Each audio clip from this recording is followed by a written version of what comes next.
see you. How's it going? Good to see you. Everything's going well? Yeah. Very good. Got some machines there today? Yeah, they're doing some test scores. Yeah. Good. Best of luck to you. There's a lot of projects like Dan? It'll be fun. Thank you. Good seeing you. You Thank too. you.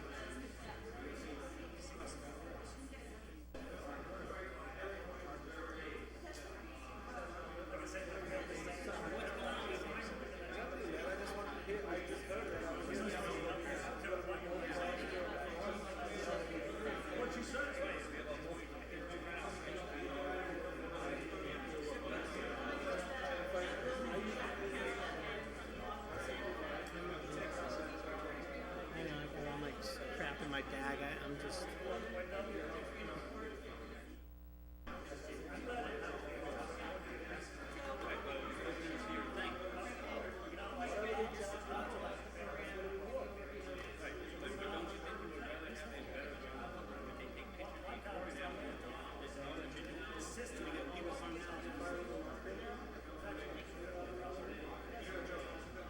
Hi, Francis.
Good evening, everyone. I'd like to call to order the regular meeting of the Committee on Ordinance for June 23rd, 2015.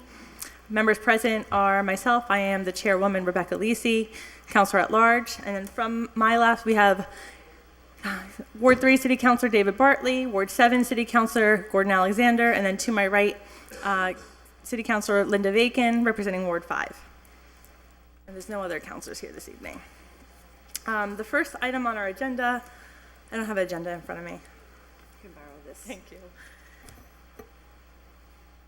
The first item on the agenda is an order filed by myself regarding the application process for special permits for auto vehicle sales and vehicle repair.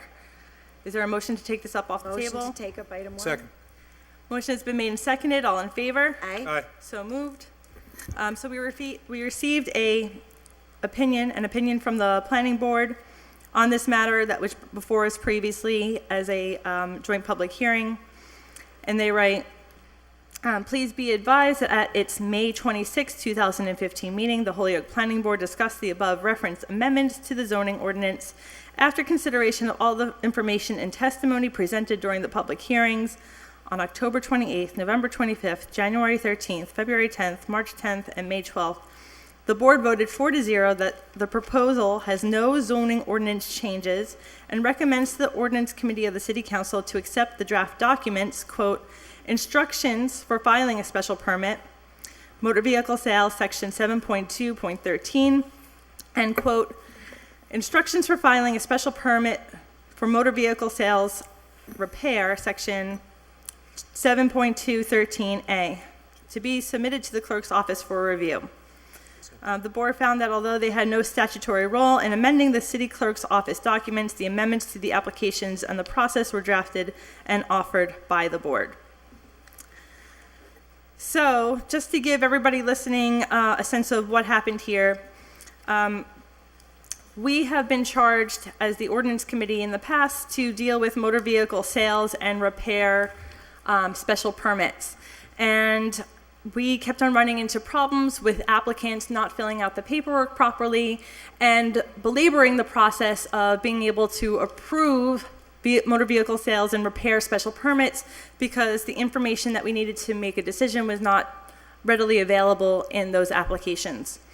And as the the planning board notes, we don't have statutory authority to change those documents. They lie within the purview of the clerk's office. But in the process of meeting as a joint committee and having public hearings on what those applications looked like and what problems we were running into, the planning board, along with the ordinance committee, came up with some draft documents that we're then forwarding to the clerk's office with the hope that they will be used for future applications for motor vehicle sales and repair special permits. So I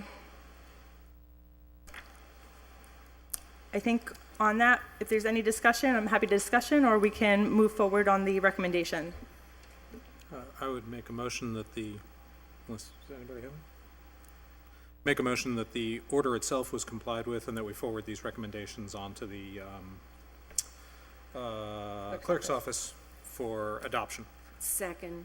The motion has been made and seconded that the order has been complied with and that we forward the attached documents to the city clerk's office. All in favor? Aye. So moved. Motion to take up item number 2. Second. 2 and 3 come up as a pair. No? Gary Rome and commercial kitchen. Oh. Unless Gary Rome's putting in a commercial kitchen. So number 2 actually includes both the repair and the sales. Okay. So the motion has been made and seconded to take up item number 2 and open up the public hearing of the City Council for 2 special permit applications from Gary Rome. One is for motor vehicle repair, and the other is for motor vehicle and recreational vehicles sales. All in favor? Aye. So moved. Is there a motion then to open the public hearing? Second. Motion has been made and seconded to open the public hearing. All in favor? Aye. So moved. So item number 2, is there somebody from the applicant's party who would like to speak and give a project overview? Does everybody have the opinions from the planning department? No, they have it on email. Oh, here, testing. I'm Attorney Thomas Wilson here representing Gary Rome with regard to this project. We're here on the, what I call the special permit stage. We work very closely with Jeff There's Burkott and the planning board. We made, who went over the plans. I assume that you have seen the plans and gotten copies and everything, I'm hoping. And you have the same letter that I do from Jeff. As I said, I've spent, I now know definitions of parking in cars. We've gone over everything with Jeff, the number of cars for the employees versus for people that are coming there to buy a car, for people coming to have their car repaired, for the repair cars that are going to stay overnight. We've gone through the setbacks and everything that are required by city ordinance, and I believe Mr. Burkott's letter sort of speaks for himself as to his sort of okay and his acceptance of what we've done and what our plans suggest. This is only one stage of plan, as you all know, that the next stage is site plan review, which will be more specific in terms of what color the building's gonna be, what's it gonna look like, what's lighting and things like that, even though there is lighting and suggested on the plan that we've submitted for the special permits. Thank you. Do you have a question? I think so. Council Alexander? No, I don't have a question. I think Gary has a question. Guys, I thought I saw a hand up over there. Okay, never mind. Thanks. Anything else that you'd like to add then? No, Attorney as Wilson? again, as just, we would like you to hopefully accept this tonight and pass it on to city council for tomorrow night, and then we'll go on site plan review. This is the only time I'll speak for myself instead of Gary, is I'd like to see us try to break ground end of summer. Gary's I'm more optimistic for the first time in my life. So, but we are trying to get this thing done, and as we've said 100 ways, we still think this is a great project for the city, and we thank you for your cooperation, and especially want to thank Jeff Burkott, because I spent an hour and a half on a phone conversation with him last Friday, and he was very helpful, and he actually got the creative side of my brain to see what he was doing, and he was tremendous. It really was, and I'd like to thank him. I thought he'd be here, but I will thank him for that. Thank you. Are there other questions or comments from committee members? Councilor Bacon. Thank you. I just have a general question. In terms of the parking spaces for the different activities, Yes. did it all sort of work out how you envisioned it would as it came out of planning? Yes, it Kind really of fit did. with your vision of the Yes. space? Yes, Okay. it really did. Because it was a little hard to tell by all the math. No, in fact, yes, it did. In fact, it was the way we did everything with Tim Murphy and Jeff and everything. He actually made it more. I mean, if they were part of site plan review, it'd be more pleasing the way he did it. But we had the same amounts that we were looking for and Okay. everything. I was just curious. Thank you. So I'm going to ask you a couple questions. Normally we have a map drawn to scale included with the plans so that we can see how everything is going to be arranged and situated. I dropped the requisite 5 copies that were supposed to be dropped off at City Hall at the clerk's office, and I don't know why you didn't get them. We have some here, but I was told, in fact, I had to email Jeff the plan because the clerk's office, I guess, was keeping it I assumed it was for this committee. So we do have a copy here on the original application. Usually we have copies circulated. So we do have a plan here and it's stapled shut. It helps me to see the plans because when I'm looking at this, it doesn't translate into a picture.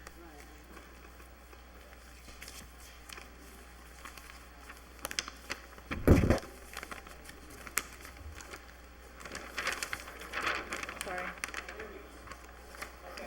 I guess that's the girls' plan. We don't get to see it down Okay. here. Should we ask if it was a girls' plan too? There. That's Whiting Farms. Sure, come on in. So we can set it up. If that's the plan that was dropped off at the city clerk's office by me, there have been changes on it. So you tell us, is that the right plan or the wrong plan?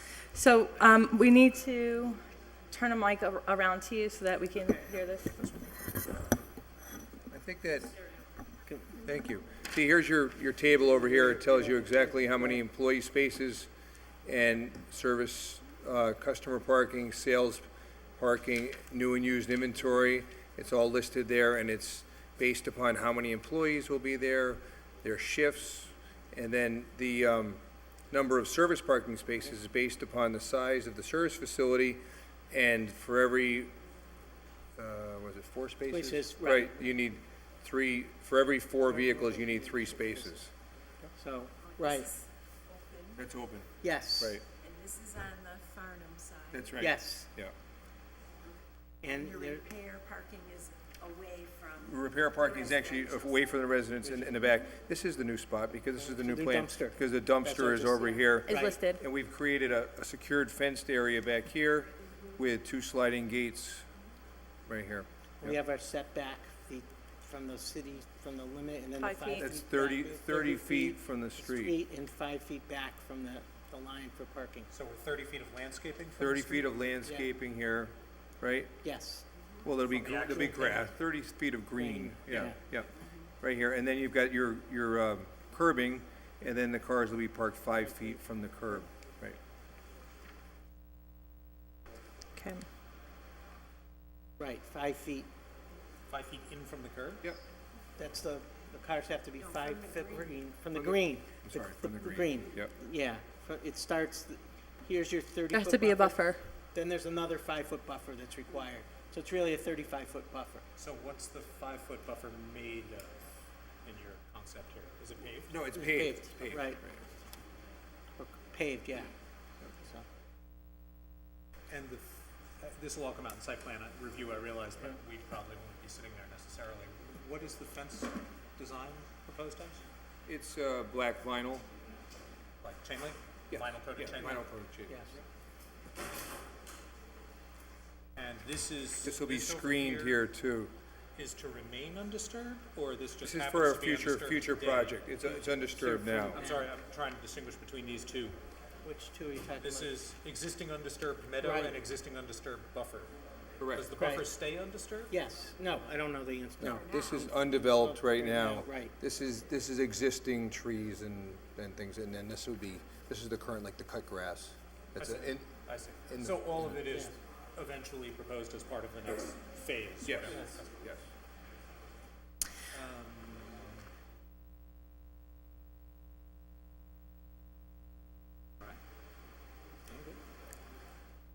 Clean plan, thank you. Can you talk into the microphone, Council Bartley? And Of course. Security cameras? Yes, there'll be security cameras. They'll be on the light poles as well, and around the building. and can you just one more time? So this is the sale side of the. So if you drive in the property here, Yep. and then you could drive up, sales customers can park here, Yep. and here, and around here.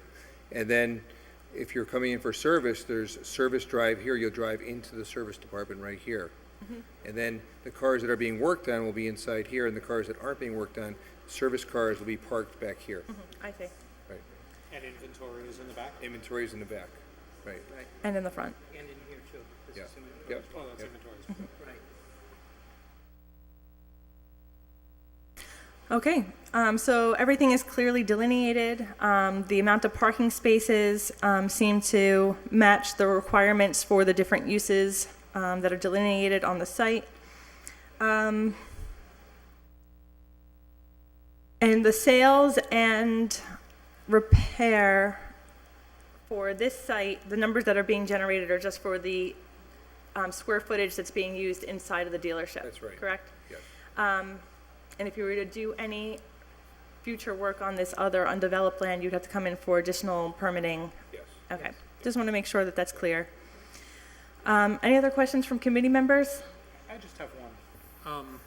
And Toby, I'm not sure you'll know the answer to this, but under our parking ordinances, there's a certain number of spaces required for the number of employees and for, if it's a repair garage, then there's an assumption that if you've got X square feet of repair, that you need X parking spaces.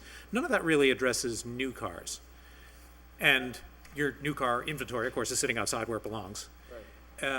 So I'm assuming that the correct me if I'm wrong here, I guess is what I'm saying. The total amount of actual physical parking on the site as it's laid out must be several times in excess of the actual requirements, because you could always cut back on the new car inventory by 3 or 4 to create more customer spaces or something if you had to. I mean, you've got all those spaces out there that are not accounted for.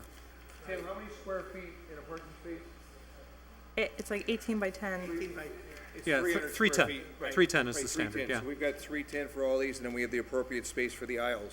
Right, but what I'm saying is, although you're a new car dealership and we recognize you're going to need someplace to put new cars, I don't believe there's any requirement on the number of spaces that are provided for new cars. It is. It says the applicant is seeking an inventory of 455 new Oh, so used then you need vehicles. 455 or some multiple thereof, okay. And that is separate from the sales and service and employee parking. And also separate from, okay, I'm just thinking down the road, you know, you're proposing verbally a second facility on the property, and eventually the parking needs of that second facility are going to need to be accommodated. They could be accommodated by, if necessary, I'm not suggesting you do this, but if necessary, you could reduce the number of new cars on property A, on use A, to accommodate a need for new cars on use B or whatever. I mean, there's flexibility there. I think one of the We're other, going to address those needs individually, though. Yeah, I think one of the other problems that we I need you to use a microphone. oh, sorry. I think one of the other problems we faced, and we saw this during our first steps, is I don't think there's been a new car dealership built in Holyoke in 45 years. So a lot of those, the permits that you are just sent through the clerk's office, no one's, sadly enough, no one's envisioned that this could have happened. So it's sort of a old new frontier. So, but everything is done according to the ordinances and everything that's been on the books. Great. Thank you. Thank you. You're welcome. We're joined by Councilor Bresnahan and Councilor Valentin, as well as Councilor LeBron Martinez. Do any of the new councilors joining us have any questions about the special permit for motor vehicle sales and repair? Okay, is there a motion then to close the public hearing? I'm Motion to sorry, close? We need to ask the public to speak. Yes. So, Motion to allow the public to speak. Thank Invite you. the public. Second? motion's been made and seconded to invite the public to speak. So we'll allow any members of the public who are here to come to the microphone and speak in favor or against this project. When you come to the microphone, you just need to give your name and address for the record. Are there any members of the public here that would like to speak in favor or against the motor vehicle repair and sales special permits? Do you want to read into the record, Toby and Carrie, since they spoke? I don't think they ID'd themselves. We identified Toby for sure. Good evening. My name's Helene Florio. I'm a resident of Holyoke, and I'm president of the Holyoke Taxpayers Association. And I've testified in favor of this in the past, and I just would like to say that I think that the whole Rome enterprise has gone through every hoop that we have within the city. There's good reasons for all of those, but I think they've met all of that. And I would just like to encourage you to accept this evening, take it to the city council tomorrow, and aim to help them to get the shovels in the ground before the building season is over at the end of the summer. So I just hope that this can continue, and I thank you for taking all of this into consideration. I know you've spent a lot of time on it. I hope it goes through tonight. Thank you.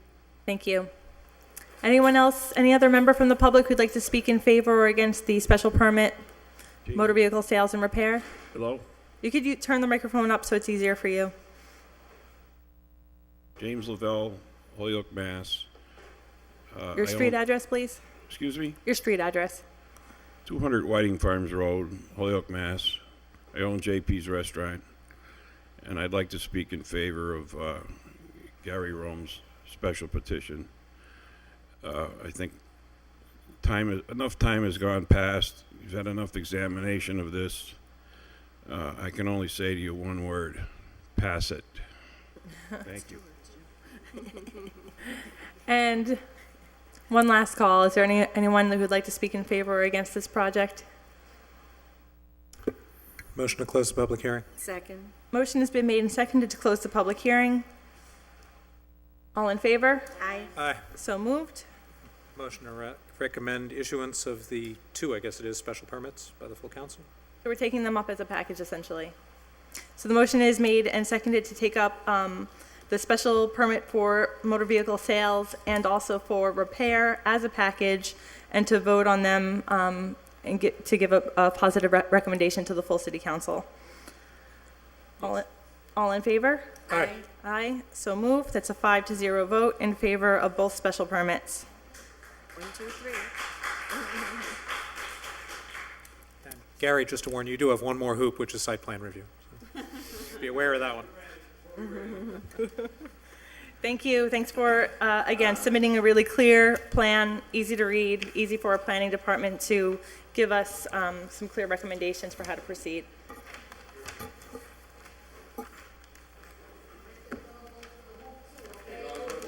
The dog through the hoop, too. Thank you, guys. Motion to take up item number 3 on the commercial kitchen program? Motion has been made and seconded to take up item number 3 on commercial kitchen hood cleaning program proposed by the fire department. All in favor? Aye. So moved. So we have Captain Cerruti here as well as Michael Boucher. You are welcome to come into the bench and join us for a conversation.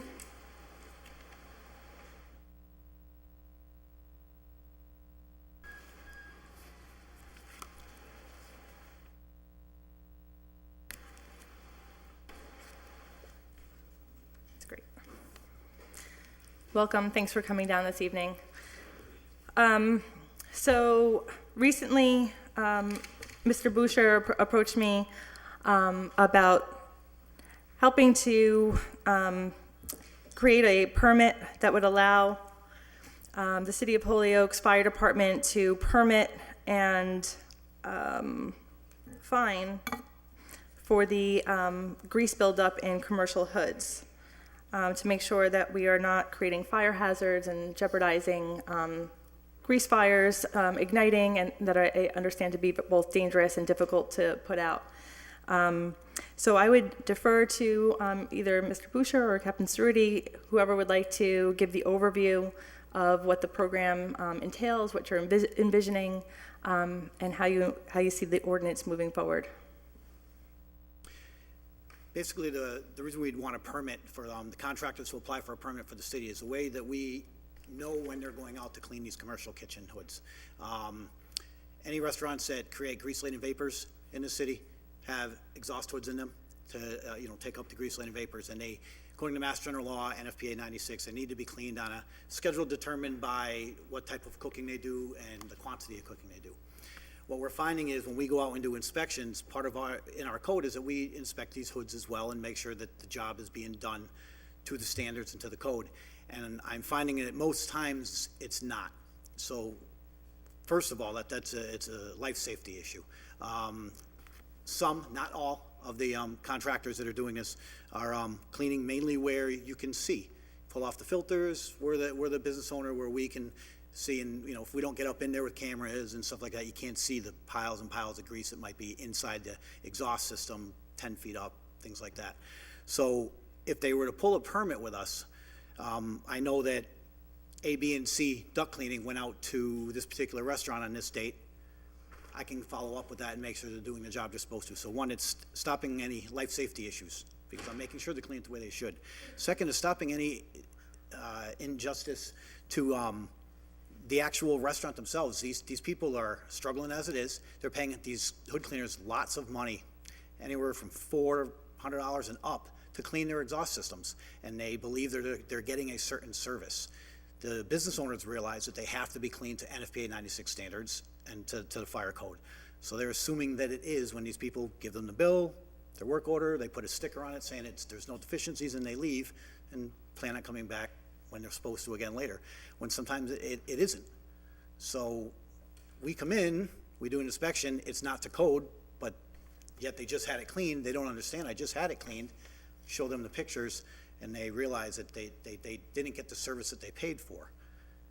And if it's bad enough, there's the times where unfortunately we have to have them close their doors until the system is cleaned to the code to keep it from being a life safety hazard.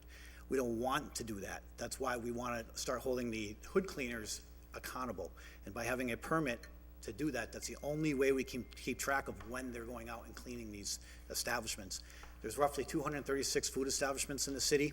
Not all of them have create grease-laden vapors. Probably 85 to 90% of them do. They can be anywhere on a schedule from a 90-day cleaning cycle to 180-day to a 1 year. A daycare or a school would be a 1 year cleaning cycle. It doesn't create a lot of grease-laden vapors. Those probably won't be the issues. It's the Chinese food restaurants, the fried chicken, anything where there's a lot of frying going on, your fast food restaurants. Those are usually on 90-day cleaning cycles. So with that number of restaurants, the various cleaning schedules out there, and no way for us to know when they go out, it's very difficult to keep the public safe and make sure that they're clean the way they're supposed to. We've had 3 major fires since 2006 in the city of Holyoke, due directly to this. Right across the street, Pizza Palace. It was a fire in the commercial exhaust. Got out of control. The owners tried to put it out with extinguishers. Obviously couldn't handle it, and when we got there, it was just way too far gone. Lost the building because of it. McDonald's on Maple Street had a fire. They rebuilt the building. Burger King, a year or so ago, had a fire directly related to the commercial kitchen exhaust. We were able to stop it and control it. They were closed for about a week. Most times, it's not the business owner's mistake. They're having the companies come out and clean on the schedule that they're supposed to. The problem is it's not being done correctly. So I gave everyone a handout explaining a little bit about overall what happens inside the system as far as how the grease builds up,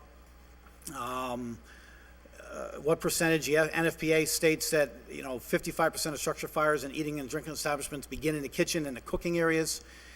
Okay, and 59% of these are civilian injuries and 29% affect property damage. It's a very serious issue. We also, just 90 miles away in Boston, lost 2 firefighters in a Chinese restaurant fire that initiated in the commercial kitchen exhaust system. It wasn't inspected properly or cleaned properly, and what happened was the welds in the ductwork were cracked, allowing the grease that was building up in there to drip into the drop ceiling. So when there was a fire in the ductwork, it then caught the grease in the drop ceiling on fire. When the firefighters made entry and attempted to pull the roof to extinguish the fire, the whole roof collapsed on them, killing 2 of them and injuring 11. So that's what happens when a system isn't compliant and the contractors aren't doing their job the way they're supposed to do it. Because cleaning is a deficiency. If it's dirty, that's a deficiency. They're supposed to make sure that the system is compliant, that it's airtight, that the fan's working properly. There's a lot to it. Cleaning is just one part of it. But if it's not clean, it's hard to go any further when you can't see the welds in the ductwork because it's not clean and stuff. So inside your pamphlet are pictures, some of them before and after. The first set of pictures in your book there is an inspection I did on March 5th. Both those pictures are of the same location. I'm not going to say where these locations are, but they are in the city. That was the next day. These cleaners, by the way, they usually clean late at night after hours because it's when the business is closed. So if a restaurant closes at 10:30 at night, they're going to come in once they're closed and they're going to clean in the middle of the night. So again, it's hard for us to check them doing the right job because we can't always be out there then. But that one is March 5th, 2015. That was the next morning I went out to inspect it, and it was labeled that there were no deficiencies and the system was clean the way it was supposed to be. Yet, when I stuck my camera up into the ductwork, you can clearly see that it wasn't. Second page on May 6th, 2015, another location in the city. Unfortunately, I had to shut this establishment down until the system was cleaned. The top picture is before. This is a single-story building. It's probably about a 12-foot vertical shaft straight up. That's it, full of grease. The bottom picture, as you can see, is May 7th, the next day when I allowed them to reopen, and that's a clean duct. That's the same duct. I talked to the cleaner that morning when I did the follow-up inspection. He said he removed 4 pounds of grease from in that ductwork. That's a lot. That's a lot of grease.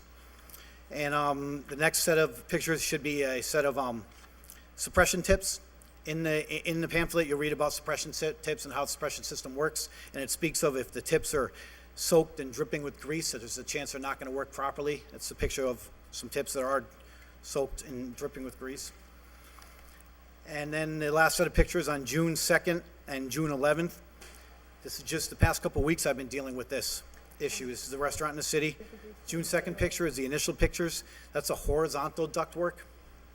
Those are backwards, right? Actually, when the second one was taken, it was taken from another direction. There are two different access points going up underneath it. So one is going one way, and then the Left other and one is right. going the other direction. Same horizontal ductwork, just from a different entry point, one end and the other end. The first one on June 2nd was the initial inspection, obviously very dirty. I went back on June 11th after they had cleaned it, and there's not much of a difference. On that particular location and that particular cleaner, I actually have been out there 3 different times. Last week, I went out at about 11:30 at night to catch the cleaners cleaning, and I spoke with them, checked their licenses, and they're valid. And the cleaner came right out and told me that if we fail these systems and tell you guys that they're not deficient and put an orange sticker on it like we're supposed to, they're gonna go and get somebody else to clean it who's gonna pass it, and we're gonna lose money, and I have to feed my kid. So we're gonna continue to pass these the way they are and keep on going the way it is because I need money to feed my kid. Just unacceptable. They're licensed by the state fire marshal. They have to take a course to do this, and the state fire marshal can also pull their license if they're not working to code and compliant the way it should be. Thank you. Counselor Bacon has a question. Thank you. Thanks for the presentation. I'm trying to get a better understanding of this, and so I'm wondering, in these examples, since they are licensed by the state fire marshal, if you have a company that's repeatedly not done the job correctly, it would seem that you must have a current path where you can require them to comply, or the state marshal would pull their license to do this business, just like the Board of Health would shut down a restaurant if the restaurant wasn't complying. And just from my general perspective, that's kind of why we have these inspection schedules for the restaurants, so that you guys would be the safety point at which if something isn't right, then you can have the state fire marshal shut down the company if they're not doing business correctly. Is that a correct understanding on my part? Correct. What we usually do is we order the company to come back out and clean the system properly. Right. And we go follow up on it. If it's not cleaned again properly, we're going to, of course, order them to come out and do it properly, and we're going to, the City of Holyoke Fire Department will fine them. It's usually a $100 fine. Okay, so that exists under the current ordinances? Not city ordinances, that's Mass General Law 140. Mass General Law, Yeah. but under that law, the company that fails to do it properly can be fined? It's actually the technician. We're not allowed to fine the company itself. Yep. It seems crazy. You'd think you'd have to hold the owner responsible, but it's the technician themselves. Because it's they're the ones licenses that are in their name. licensed. Correct. Okay. At that time, if they continue to not clean it correctly, we then will defer it to the state code enforcement officers, Okay. which work directly for the marshal, and he will take his path. Usually, he'll have a hearing with them, find out what the issue is. We would have, of course, provided all pictures, evidence we have, and there are times when he will fine them himself, or he will pull their license, whether it be permanently or for a period of time, and not allow them to do the job. Okay, and so we're looking back over 10 years, and you did give us the examples of the bad fires. Are we dealing with one company here that's not doing a good job? I know of at least 3 right now. I mean, we have yet to, companies have multiple locations in the city, so I might inspect 5 restaurants and they're all the same company. Well, I was so just at trying to least get a 3 I know sense, of. sometimes you have one bad actor that's kind of spread around, and, you sort of don't want to punish everybody for the few that don't do something correctly. So I'm just trying to get an understanding of like how big the problem is, how many It's a, companies it's a are s- involved. It's a statewide problem. I don't know if you noticed in the back of your package, there is an email there from a Captain David David Cushing from the Boston Fire Department. He actually emailed me on his own saying that he really supports what we're doing here and that they actually initiated their own program just like this in Boston after the 2 brothers were killed. And they actually initiated it prior to the state fire marshal having any requirements for hood cleaners. And the state fire marshal actually, for most part, copied their requirements and put it throughout the state. So it's an issue throughout the state. There are hundreds of cleaners throughout the state. If you go on the Department of Fire Services website, it'll list all the licensed cleaners and whether their licenses are good or not good. And so it is pretty common. We, of course, meet with other fire prevention bureaus in Western Mass, and it's a common theme. They have the same issues in Chicopee and Springfield and West Springfield, and it gets very overwhelming because there are so many food establishments. And some departments aren't as lucky as us to have 4 inspectors. Some have 1. Yeah. Well, I'm not going to ask you every question I have because I haven't had a chance to look this over, but those are just some right off the top. So thank you. I will take the time to look it over. I have Counselor Alexander and then Shatnoff in queue, followed by Counselor Bresnahan. Thanks. Thank you for this. Thanks for coming down. Thank you for all the information. I just have a few sort of general questions. Who sets the schedule for how often a system needs to be serviced? It's 527 CMR1, which is a Massachusetts Comprehensive Fire Code, dictates the type of cooking. So, for example, Chinese restaurants.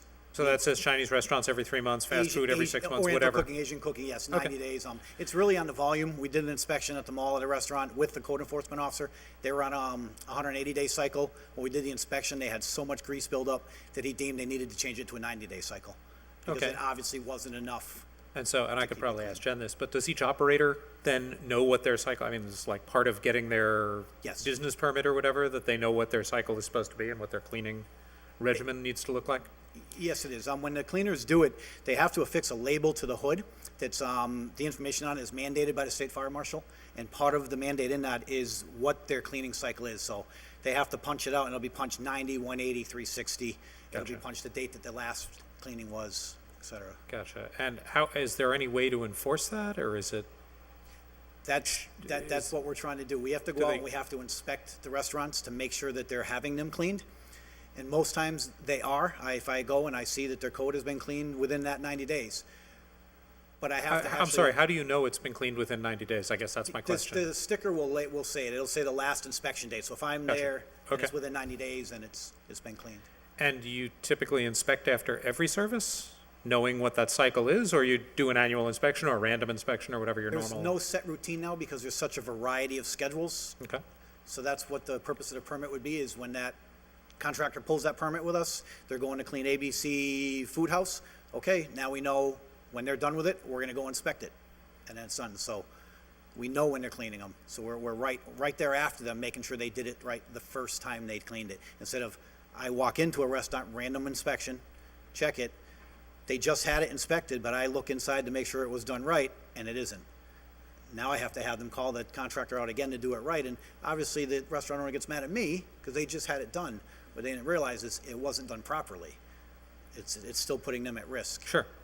And my last question for the moment then is, so if we were to implement a permit requirement that they have to go to the fire department, get a permit in order to do the cleaning, that's part of the proposal. Correct. How do we communicate that? I mean, we've got all these existing restaurants, 260, I think was the number you used. It would be the hood cleaners that would have to pull the permit, not the restaurant. No, I know, but how does anybody, I gather this is fairly unusual. It's not every town does this.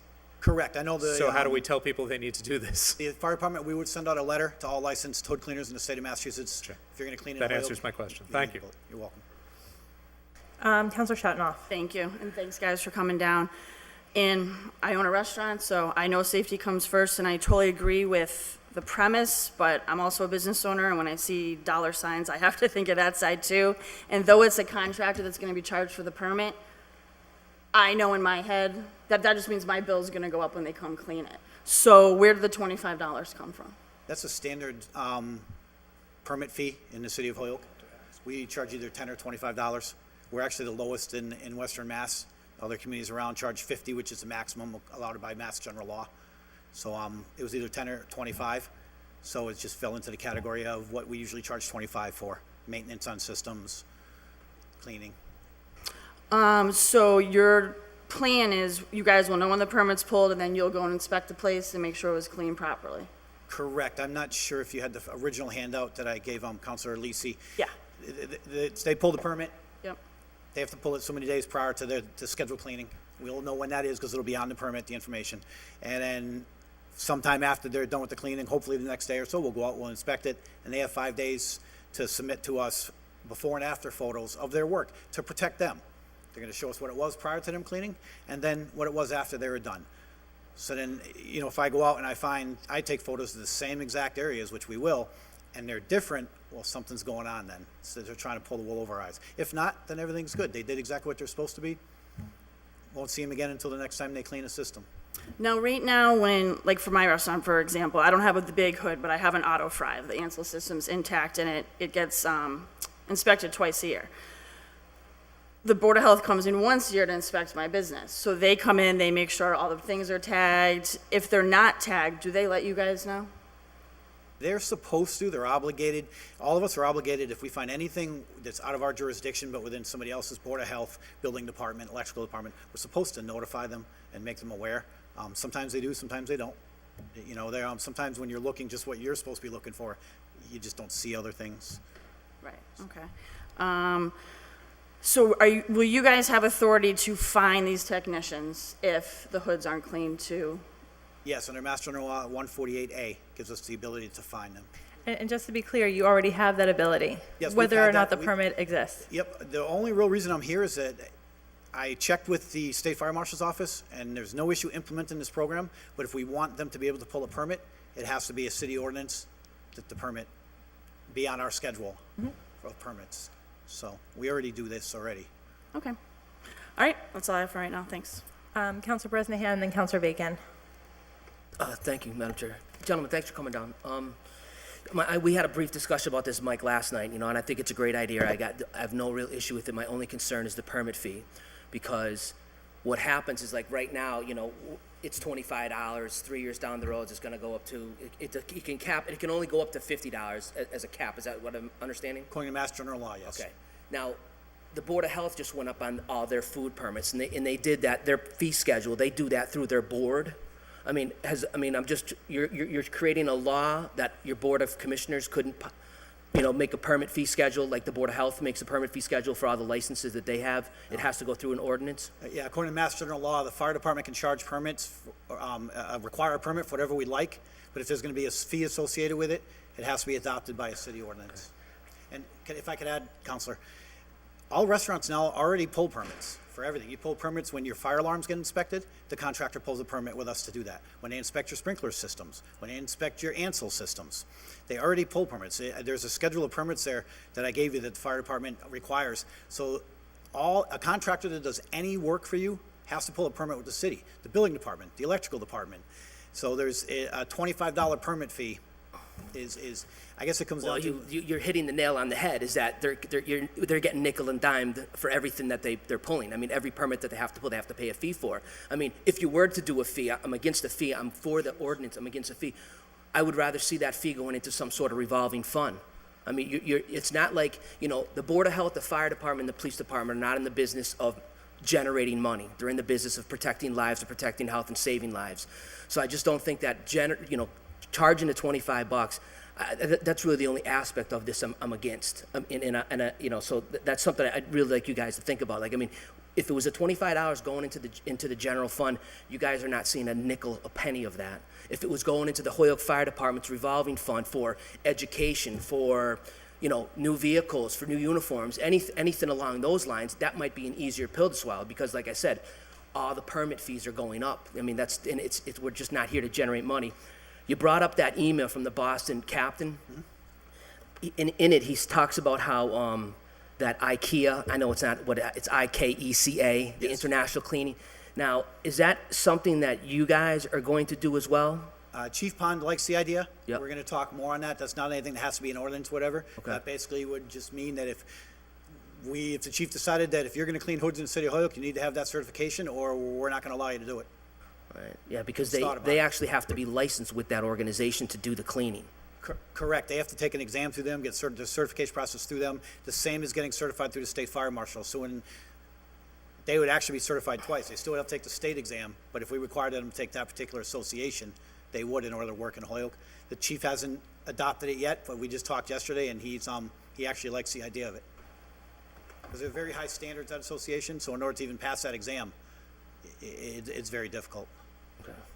Again, I like the idea, guys. I just don't like the fee, because we got to talk about taxes coming up on the business owners. We're gonna have to, there's just all sorts of permit fees. Board of Health just went up on theirs, and they will again, because that's what they do. And I mean, I just like to see how. And there's no way, even though you're charging the guy that owns the business, you're charging him $25. He's going to charge the company $55, because you know what? He's got to drive down to the fire station, fill out the paperwork, get out of his truck, get back in his truck, there's that whole process of not it just being $25, so it's just going to be incurred on the business owner. And as we talked about last night, Inspector, I mean, that's really my big issue with that. And last question, is there any I know Boston's taking part of this, but you have a charge sheet from Chicopee, South Hadley, Springfield. I just looked at it quickly. I didn't see this on there. I mean, I'm imagining this is just a comparison of fee schedules. That's just to show you that every municipality charges fees in the fire department, and that most of them, other than I believe it was Agawam and maybe Ludlow, their fees are more than what even Holyoke's are. So, yeah, no, they're not on there yet. I guess it comes down to, what do you think someone's life is worth? I If would. it was 4 times a year, Right. $25, it's $100. The gentleman the other night told me, the business owner told me that the hood cleaner told him that if he had to come out there again, he was gonna charge him $900 to do it. If I ordered him to come out again, so they can really set their fees whatever they want. They can just change it because they want to change it. I know, I understand what you're saying. Could you just, maybe when you go back to the station tomorrow, maybe call it Bellamy from the auditor's office, just kick the idea around about having the revolving fund, so the money goes to the fire department if the fee stays at 25 and if the ordinance goes through. You might want to see, why shouldn't you guys are doing the work, why doesn't the money go back to you anyways? I mean, you're just lying in somebody else's pocket, line your own. Use the money, the fire department needs the money. You guys, you're not going to make a killing on it, you're not going to buy a fire engine, but you guys need equipment all the time. There's always new equipment coming out every year. I mean, just kick it around with him. There are revolving funds in the city of Holyoke. Thanks, guys. So I want to ask a few questions before I allow some other folks to get in on the queue.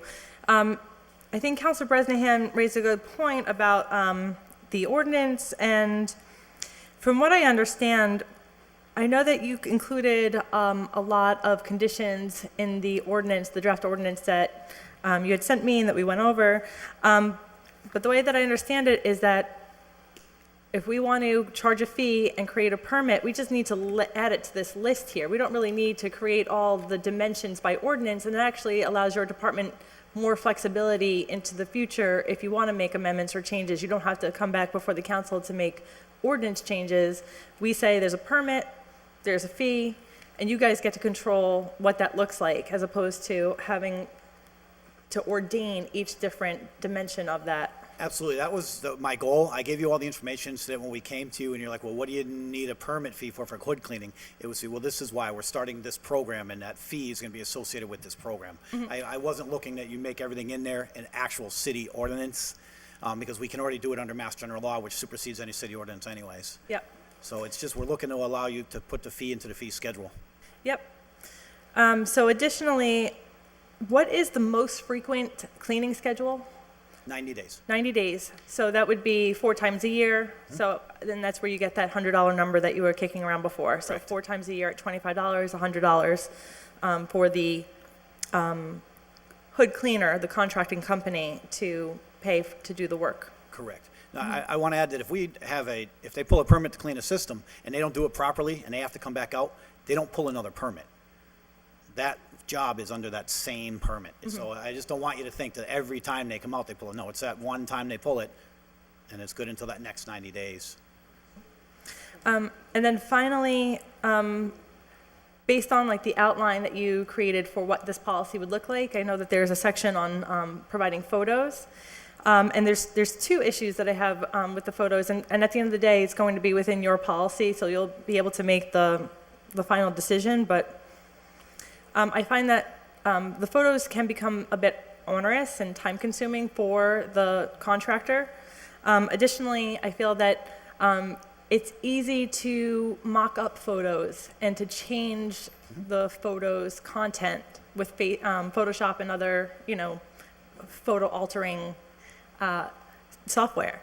So I would just put it out there that photos may not be the best use of either the contractor's time or the fire department's time if there's a likelihood of false photos being produced. Correct. That's why we would go out and do a follow-up inspection and take our own photos, and it would be the exact photos that they took. And if they match up, wonderful. If they don't, then I'm going to call the contractor in and speak with them. There is also software out there that we can run the photos through that'll tell us if they've been altered at all, and I would ask the chief to look into getting that in the future if this program takes off. And there is, I know the Minneapolis has a program just like this, and there's no issues. They're all ECA certified, they supply photos, and they have the program, and they've caught a few people trying to alter them, and the odds of using a perfectly good picture of a clean system and having it the exact spot on the dirty one, so it's the are very, very slim. So I've already had one turned in that was photoshopped. And it was obvious because I took the same exact photo, and they weren't the same. So, Yep. So those were my questions, and in queue, I have Counselor Bartley, who has not yet spoken, and then Counselor Bacon. Thanks. Mike, so you have a list of all 236 restaurants? I did get a list from the Board of Health. Food establishments in the city, like I said, there's a certain percentage that won't have any grease light and vapor, hood that they Right, clean, so. My first question is, so you know which ones are 90, which ones are 180, and which ones are 360? Of the ones that Already? we have gone to, we do. We haven't done an all-out inspection of all the restaurants in the city yet. Just don't want to double our efforts, go and do all that, and then pass this through, and then you got to kind of start over. So even the one that I just did last week, I only did because as I was doing another inspection next door, I saw grease dripping out between the wall and the fan down the side of the wall. So I was kind of obligated to go in and inspect it. I wasn't there for that initially. Well, first of all, let me before I get into it. So we know public safety is number one. So I realize that. But I thought I heard you say that you wanted people to pull permits so we would know when they're going in there. Mm-hmm. Okay. But don't we already know when they're going in there? I mean, if you know which restaurants on the 90, which are on the 180, which are on the 360, why do we need a permit for that? We don't know that yet. We haven't been in every restaurant in the city. Can we find that out without getting a permit? I mean, by going into every restaurant in the city and looking at the tag on it and doing a full inspection, we could. Or writing a letter to each one and communicating to them that they need to respond in some kind of a fashion so they can properly advise you. And if they don't do it within 30 days, you'll have 200 letters and you probably have 36 that you don't have. So you can just go right in there and inspect it. I mean, I'm just trying to give a different option here. So that's again, I've worked with Mr. Boucher before. I totally respect you and Captain already told you. So I'm just asking the questions, okay? Because sometimes when we ask questions, why did Bartley, why does he pick it? No, so just all respect, I just want to have a dialogue, okay? Second of all, have we had any communication with any, about this specific thing, with any professional people, with any hood cleaners, with any restaurants at all? Have we considered setting up an ad hoc committee, for example, with hood cleaners and restaurant owners before it even came to this level, to say, gentlemen, ladies and gentlemen, here's our serious situation. Can we get together at the fire station? not at a restaurant, not in City Hall. So just fire station would be great to talk this out, to see how we can work together. This is all. They're in the business of serving food. They realize that, but they also realize, because they pull all these permits, that they have an obligation to public safety. I mean, you open up your doors for the public, you're obliged by law. So have we had an opportunity to reach out to them? I've spoken to a few cleaners that I've had issues with about it, that I was looking to do this program. Great. And I have spoken to one restaurant owner that I did an inspection with, but that was it. We haven't. Mike, is that something that you might consider? I mean, setting up some sort of an ad hoc committee, something along those lines, before we, so we can talk this. I got to be honest with you, because I'm just getting a lot of feedback from people in that business, and so I'd want you to. You don't have to give me an answer now, but I'd like for you guys, gentlemen, to consider that. Just going to put that out, and then the other thing, and because I'm noticing, Madam Chair, that we have a few folks from the business community here. I was wondering if it's no, we'd have to suspend our rules. But and I don't want to interrupt any counselors before they speak, but I would like to hear, while our two experts are in the room, briefly, a Reader's Digest version of what possibly a restaurant operator owner's thoughts might be, or a hood cleaner's thoughts might be on any of the comments that any of us have made, or their own individual comments relative to this. So I'd like to consider I definitely suspending see the rules. a handful of business owners and contractors in the room who clearly came to weigh in on this issue tonight, so I'd be open to that. Okay, so I don't want. Want to speak first Well, before we make that motion? If I may, Councilor Lisi, and just Councilor Bacon, if I may, through the chair, I don't want to step on any counselors if they want to say something before we start opening up to, dialogue to everybody. You know what I mean? So I'm ready to make the motion I as have soon as all councilors have had a chance to speak. Counselor Bacon is in queue, and then I'd like to add a couple more thoughts, but then I'm open to motioning to allow the public Thank to you, speak. Madam Chair. I'm all set.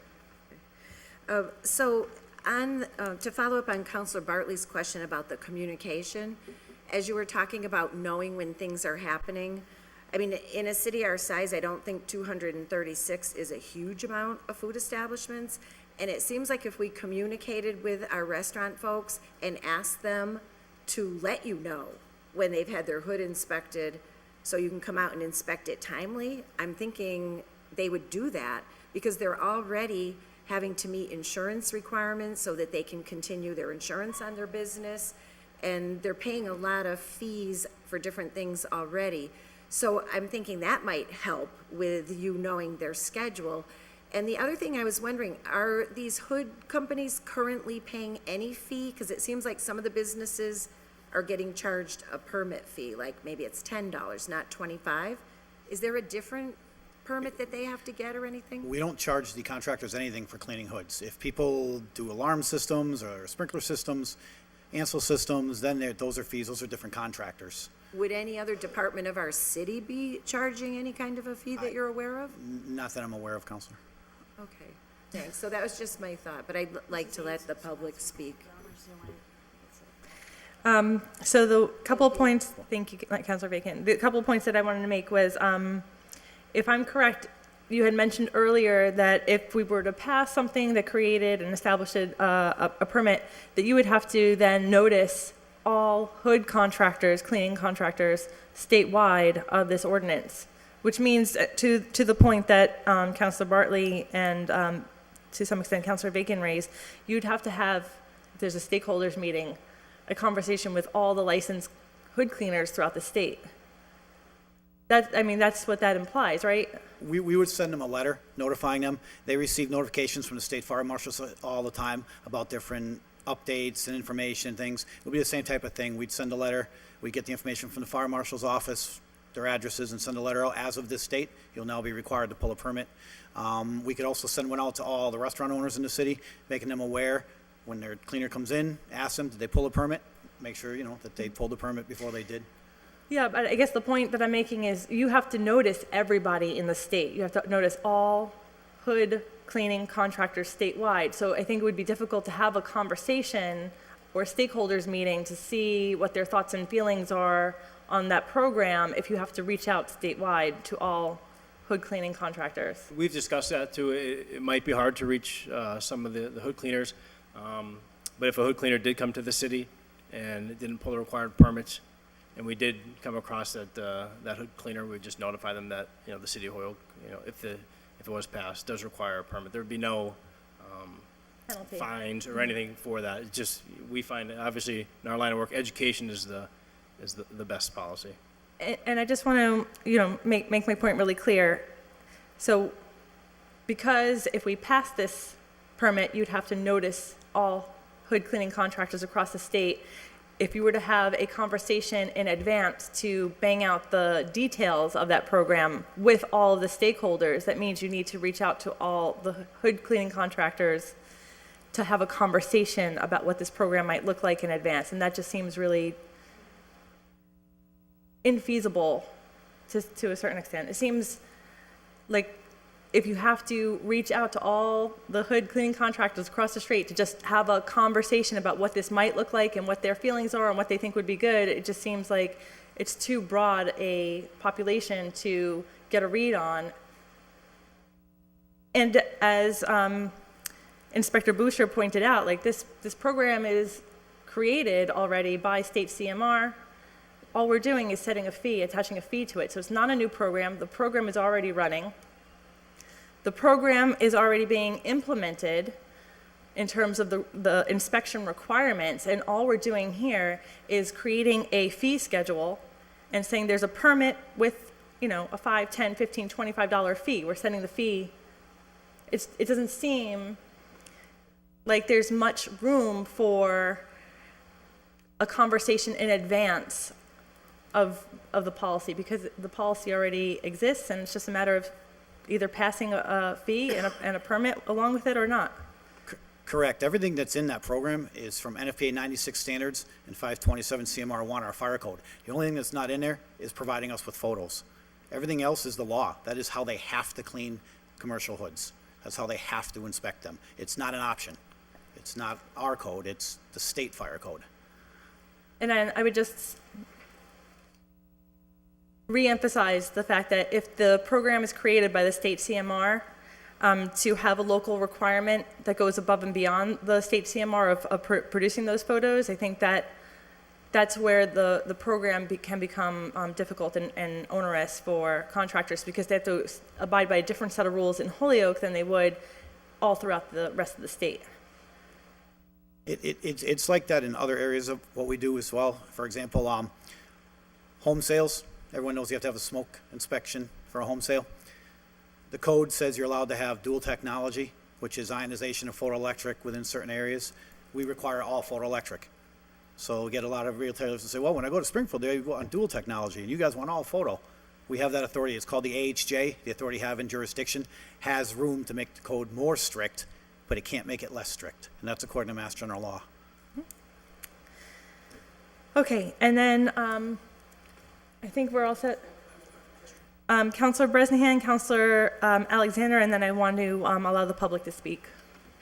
Guys, would it be possible to not shut down, if you go into this, you see the system, they didn't clean it right, the company came in at night or whatever the case may be, would it be possible to continue to allow that business to operate without shutting them down if they just said, you know, we're only going to make, you know, brick oven pizzas, we're not going to use the hood system today? I know it might be a little difficult to monitor, but I mean, I'm assuming, I know you guys aren't going out there with hammers and you know, slamming them down and all that, Thor of God, but I imagine that that's feasible. You don't have to shut down a business. You could just say, you know, you no longer can use the system.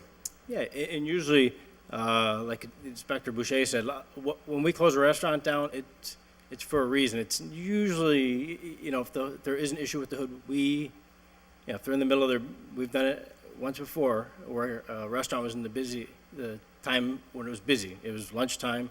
I chose not to shut them down because I know the repercussions. That night they had the cleaner in, everything was taken care of, you know. But usually when it comes to that point, it's multiple things. It's not just a hood. It's fire extinguishers out of date. Antle system, or you know, the suppression system hasn't been touched in months. Right. You know, and then usually it's a daisy chain of events, not just one thing. Good. Thanks, guys. Yeah. And Councilor Alexander. Thanks. I just have a question on the existing schedule of activities and the fees that go with. I mean, the fees are all $25 and they're all fine. But I was looking for something that was sort of analogous to this, where it's a periodic reinspection kind of thing. It looks like most of these are for either a new installation or a removal or a change to the configuration of the system. Some like triggering event, as opposed to, we come in every 90 days. You know, do you inspect sprinkler systems on a regular basis or anything else like that? We make sure that they're inspected on a yearly basis. So that is once a year, even if nothing happens to the system. It's the same system as it was last year. You still charge $25 or whatever the number is. Correct. And come in and take a look and make sure everything still looks right. Correct. Mass General Law. All sprinkler systems. So this is not what you're proposing here is not unusual in that respect. There are other systems where that's already in place as a process. Correct, and that's why I applied the fee schedule, so you could see all the other permits that they pull all the time, every day. I believe. Yeah, but just again, most of these look like there was a triggering event, whether it's a bonfire or. Right. I did. I looked or at the fees. I just put in a sprinkler system. You know, that makes sense. Prior to contacting Councilor Lisi, I did look through the fee schedule to see if there was already a fee we charged for that would fit what we were doing. And as you said yourself, they're very specific. There's nothing that it could fall under. So the only option there was to add a permit fee to it. Thank you. Welcome. Motion to suspend the necessary rules. So moved. Second. Motion's been made and seconded to suspend the necessary rules and allow the public to speak. Anyone who wishes to speak on this item can come to the microphone and just make sure that you give us your name and address for the record. Greetings. My name's Ed Prestis. A little closer. My name's Ed Prestis. I'm Thank from you. 49 Elmwood Avenue in Holyoke, and I'm a hood cleaner. So I figured you guys could ask me whatever you wanted to ask.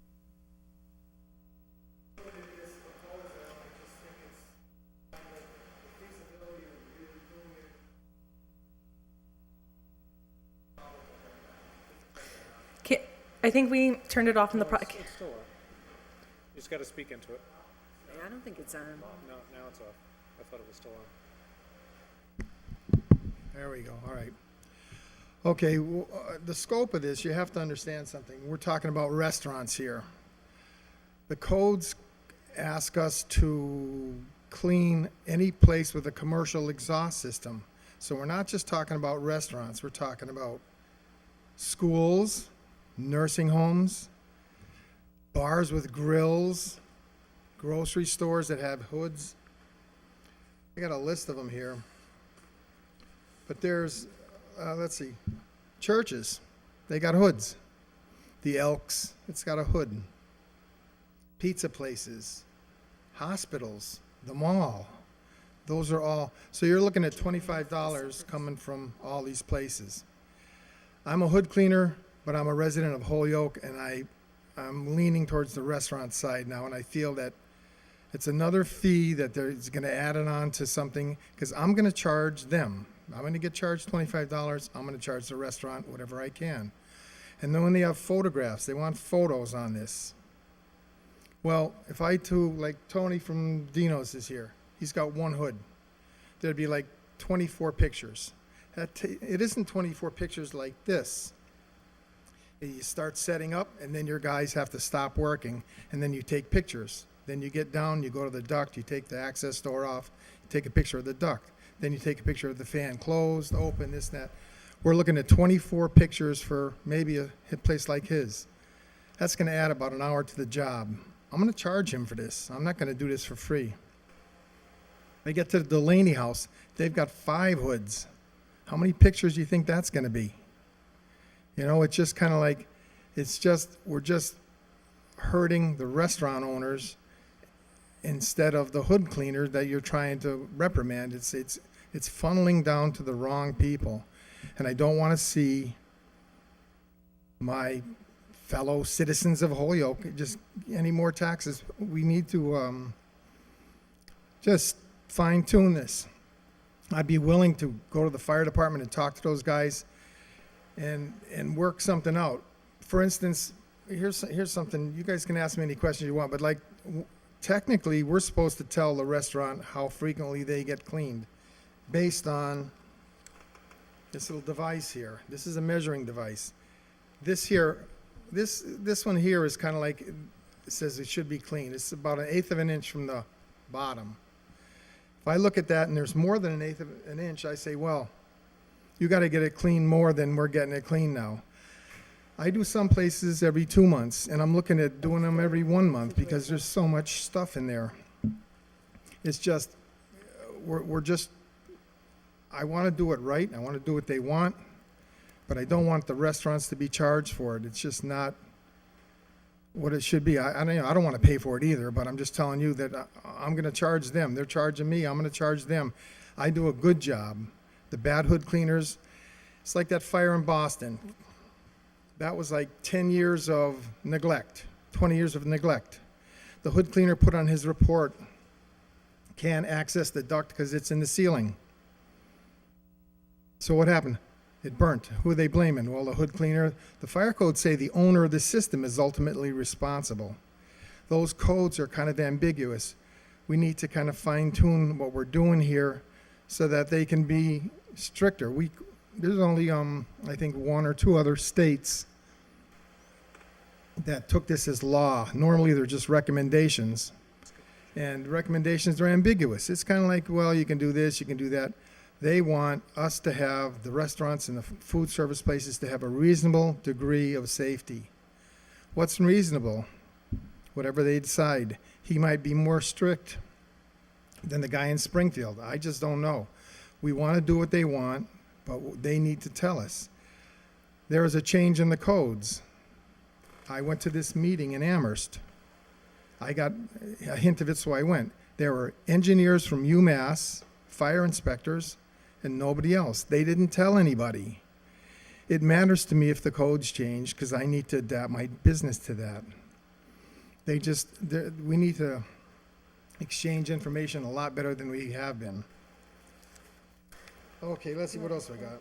Oh, say for instance, I go to a place and I'm inspecting it, like I go to the Holyoke schools. They don't need to be cleaned. They don't do any greasy cooking. I go there and I inspect them. An inspection on this proposal, pictures, I go there next year, same pictures, nothing's changed. They don't fry, but I have to go there. It's like, I hate to charge them, but you have to go there. And if they add pictures to this, I'm going to charge the schools. And what do I want to charge the schools for? But I'm not going to do it for free. But pictures take about, like at Holyoke High School, well, Dean, that would take 2 hours. That's a lot of pictures. Dean does some frying there because they got a culinary kitchen. But we're just charging the wrong people. We're charging the restaurants. One guy I talked to said, we're just forcing the businesses out of this city by keep adding things on. I don't want to pay for it myself, but I don't want Tony to pay for it. I don't want it. Why should he?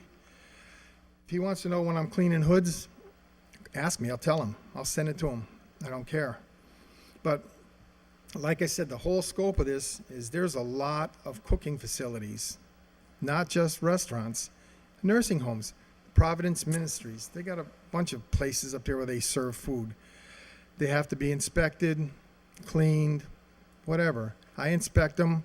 I only look for grease. If there's no grease, a very minimal amount of grease, that they're good. The restaurant in Boston that burned affected everybody. All the nursing homes, schools, colleges, they all have to adhere to these codes. And now this bad hood cleaners are affecting all the hood cleaners. I'm not bad. I don't think I'm bad. I try to do what I'm supposed to do. But these guys are just affecting everybody. You guys are right in that there's fines in place and there's license suspensions in place. They try to fine you. They'll fine you and pull your license. Sad thing is pulling the permit, it'll be the technician. Now, who says that technician, if he pulls a permit, doesn't go out and take my truck and go do what he wants? It should be the company pulling the permit. That way, the technicians work under a license. Right now, they're just working under their own license. I had one guy, one company, the guys are doing a hood, someone came and asked them to clean their hood, they did it on the side. Used his sticker, did a lousy job, and the state fire marshal really got pissed. It's just, things can happen. We need to license the companies, and we don't need to pick on the restaurants. I mean, it's hard enough for them. I'm willing to go there, talk to these guys, show them what it's about. I'm glad to hear he went on a job because I didn't think any of the fire inspectors went on the jobs, but being that one did, I'm proud of you. It's a good thing. So, Mr. Priss says it sounds like you're actually talking about state legislation if you're pushing for the companies to be licensed. Well, I'm not pushing for that, but if in order to make things right, they probably should be. Mm-hmm. You know. So I know that Councilor Alexander has a question for you while you're at the mic, and then I think we have some other folks that might want to speak this evening. So, Councilor Alexander. Thanks for coming down. You're welcome. It sounds like from what you just went through that the primary burden on the restaurant, on you, and therefore pass through to the restaurant because you're in business to make money, is the taking the photographs. Outside of the pulling a permit. Yeah, that's the big, and it isn't. I'll take pictures of what I want to take pictures of too. You know. Right. You'll take pictures of the spots that have a clean. dramatic improvement. Take pictures of the spots I don't clean, but I don't do that. But Not I the mean, I'm spots just you can't telling see. you. No, I understand. And if I can then just switch over here for a half sec. I thought I heard you say that you're going to go in and take your own pictures anyway and then compare them to the pictures that the cleaner is doing. If the system looked different than what the pictures they provided, yes. If I go in and I do the inspection and it looks like what they provided me, then there's no need to. But Okay, if I see a dirty system and they provided Hold me, for 1 sec. So, all right, so if you're going to go in and inspect the system anyway, and if it's full of grease, we know that the cleaning wasn't done well. And if it's clean, we know the cleaning was done well. correct. For what purpose do we need the pictures being generated by the hood cleaner in the first place? Because they're not going to tell me that they didn't clean it well. So if they have to provide me pictures, it's holding them accountable for their work. But aren't they So held I have an accountable by idea. the fact that you're going in and looking? They are, but it's after the fact is after the fact. They should do it the first time correctly, according to the code. So by having to take pictures of it, You showed that you did it. We'll go in, quick look. If it's clean, good, we're out. We're 5, 10 minutes, we're done. But if it's dirty and the pictures you gave me shows it was clean, we have an issue. But if the pictures they gave you showed that it was dirty, you'd have an issue. Well, they wouldn't, I guarantee you, they're never gonna give me If they show pictures you showing dirty it's dirty. pictures, Exactly. but the That's the vent, point that they're that's- making. but no, my point is, regardless of what the pictures come in as, if the vents look clean, everything is good. Regardless of what the pictures come in as, if the vents are dirty, there's a problem. Correct. So could we achieve the same goal without requiring the photography that's driving a couple hours onto the job, which is of course going to flow down to the restaurateur? I could speak with the captain and the chief on that. I mean, that's fine. Okay, because that seems to be the one additional burden, other than a notification step, which seems like a sensible thing. It seems like there are a few different ways to do it. They pull a permit, they give you a list of who they've serviced or who they have contracts with, they pay a one-time license fee, and only licensed contractors can operate in the city, and as part of the fee, they notify you every time they do a job. It seems like there are ways besides a permit. A permit works, and $25 doesn't seem horrible. But it seems like there are a few approaches to that. But the photography thing seems like it's add a zero bigger than what the permit fee is. You know, we're talking a couple of $100 worth of additional work versus a $25 permit. It seems like in terms of, you know, Councilor Bresnahan's, Councilor Bartley's, Councilor Shadowniff's, and I think Councilor Vacon's too, comments about the overall impact to the restaurant, that's where the heavy lifting is taking place, and that's where we need to focus our attention. Thank you for staying up there. I appreciate it. I just Well, I wanted want to clarify to that. point out too, you keep going back to restaurants, nursing By homes. restaurant, I mean restaurant, church, anybody with a hood. Yeah, Look, church is burned down too because they have a grease fire in the vents. The So thing the issue exists regardless of what the primary purpose of the building is. It may exist less frequently because churches cook less greasy food, They and don't so cook you any don't need greasy to food. so you don't need to be in there as often. thing- But the principle is the same, I think, and And fires there's do a not reason why you start go in and grease check those exhaust vents. systems. You need to understand that fires don't start in grease exhaust systems. They start down below. Somebody does something stupid. Yeah, but fires require fuel, and that's the fuel. Well, So so's the walls, so's the ceiling, Yeah. so's the Yeah. frylater. yeah. And they spend thousands of dollars on a fire suppression system that apparently doesn't work because it never puts the fire out. I mean, they spend a lot of money on maintenance and then it doesn't work. It's like, I think we're missing a step here. That stuff, if they pay a lot of money for it and it's mandatory, those things should work. And they got a jet over each appliance. It's an And it interesting burns, point. so- Thank you. Any more questions? Thank you. Is there anyone else who'd like to speak on this item? Come to the microphone and just give us your name and address for the record. Hi, myself Ganinder Dhaliwal. We can't hear you, so you come one step closer. Ganinder Dhaliwal, 615 Homestead Avenue, Dino's Pizza. They do wonderful job. They're there, they inspect. I have no problem what they were trying to do. But the problem is, I opened the business in 2007. We already struggle because the intersection over there used to be a stop sign. They put the yield sign. I used to have at least about 40% my senior citizens used to come to my place. 4 of them, getting off my restaurant, they get an accident. I lose their business. I asked the city to do something, to put a box or something, nothing been done. It's been like 4 years, 5 years, going back and forth. Then after that, I said last year, they raised the tax 6.25 to 7%. That's hurt us. I lost Westfield, I lost East Hampton. I used to have at least 10% or 12% coming from those 2 towns.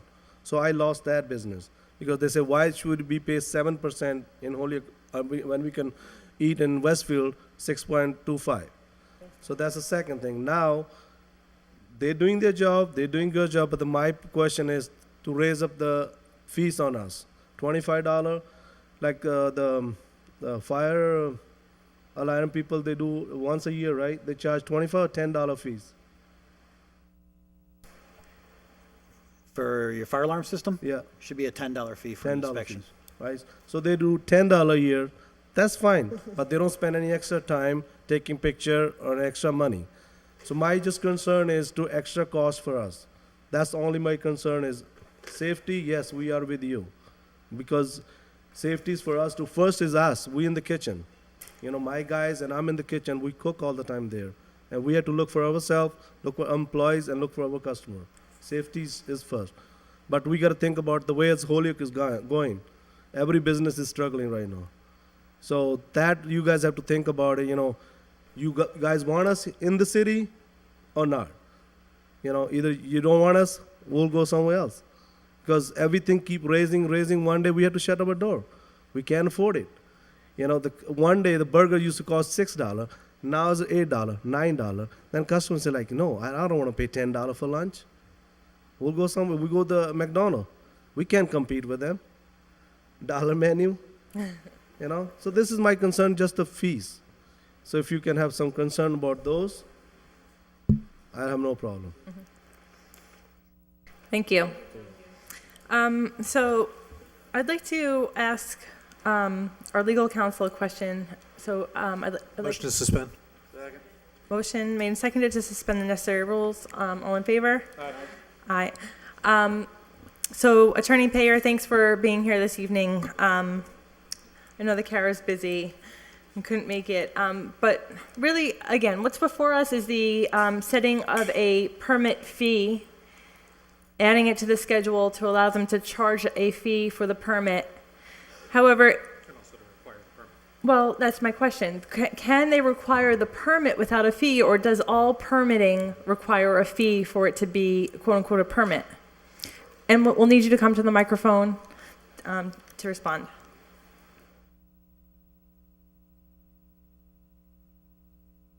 Hard to hear Josie, but On what? Can I wait until after? Yeah. So the question generally being whether or not the fire department can conduct or to require a permit without also charging a fee. I mean, my understanding, and I think Officer Boucher would have the expertise to clarify this more than I, but my understanding is that the fire department, the local fire department, can adopt any permits for inspections and enforcement mechanisms that they have available to them under the state fire code. So that is something they would be able to do, regardless of any, further ordinance or rulemaking process. So the only thing that is formally before the ordinance committee with this order then is an amendment to chapter 42, which sets out the permit fee schedule. Yes. Yeah. I think that answers my question. Are there other questions from committee members or counselors? Okay, thank you. So just to be clear though, so they don't have to charge a fee, but they can still issue a permit for no charge? Is that a fair statement? Yep. So my understanding, and this would be, I'm reading chapter 148, section 10A, and my understanding of that statute, and this may differ than the conversation that Officer Boucher had with the state fire marshal, so that might be something that him and I can talk about to clarify. But my understanding is that the fire department is able to require the permit and set a fee up to $25. And under that statute, it states that the fee cannot exceed $50. If it is to be between $25 and $50, it has to be approved by the mayor.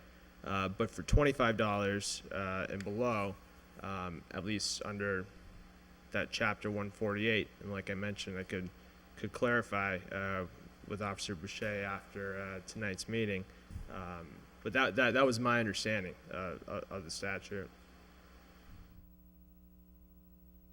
I think then the question is over to Inspector Boucher. Can the permit exist under the state CMR without a fee? I believe it could. I think the reason for charging the fee was now then we'll start hearing about the fire alarm people. Well, you charge us a fee to do our job, but why don't you charge them? And the sprinkler people and the people that pull a permit to have LP at an outdoor event to pull propane permits. And so it's kind of, I think just to the point that Councilor Alexander raised earlier. So do you do multiple sprinkler inspections throughout the year for which there are permits and permit fees attached to them? Every day, every day. But you're doing the initial inspection.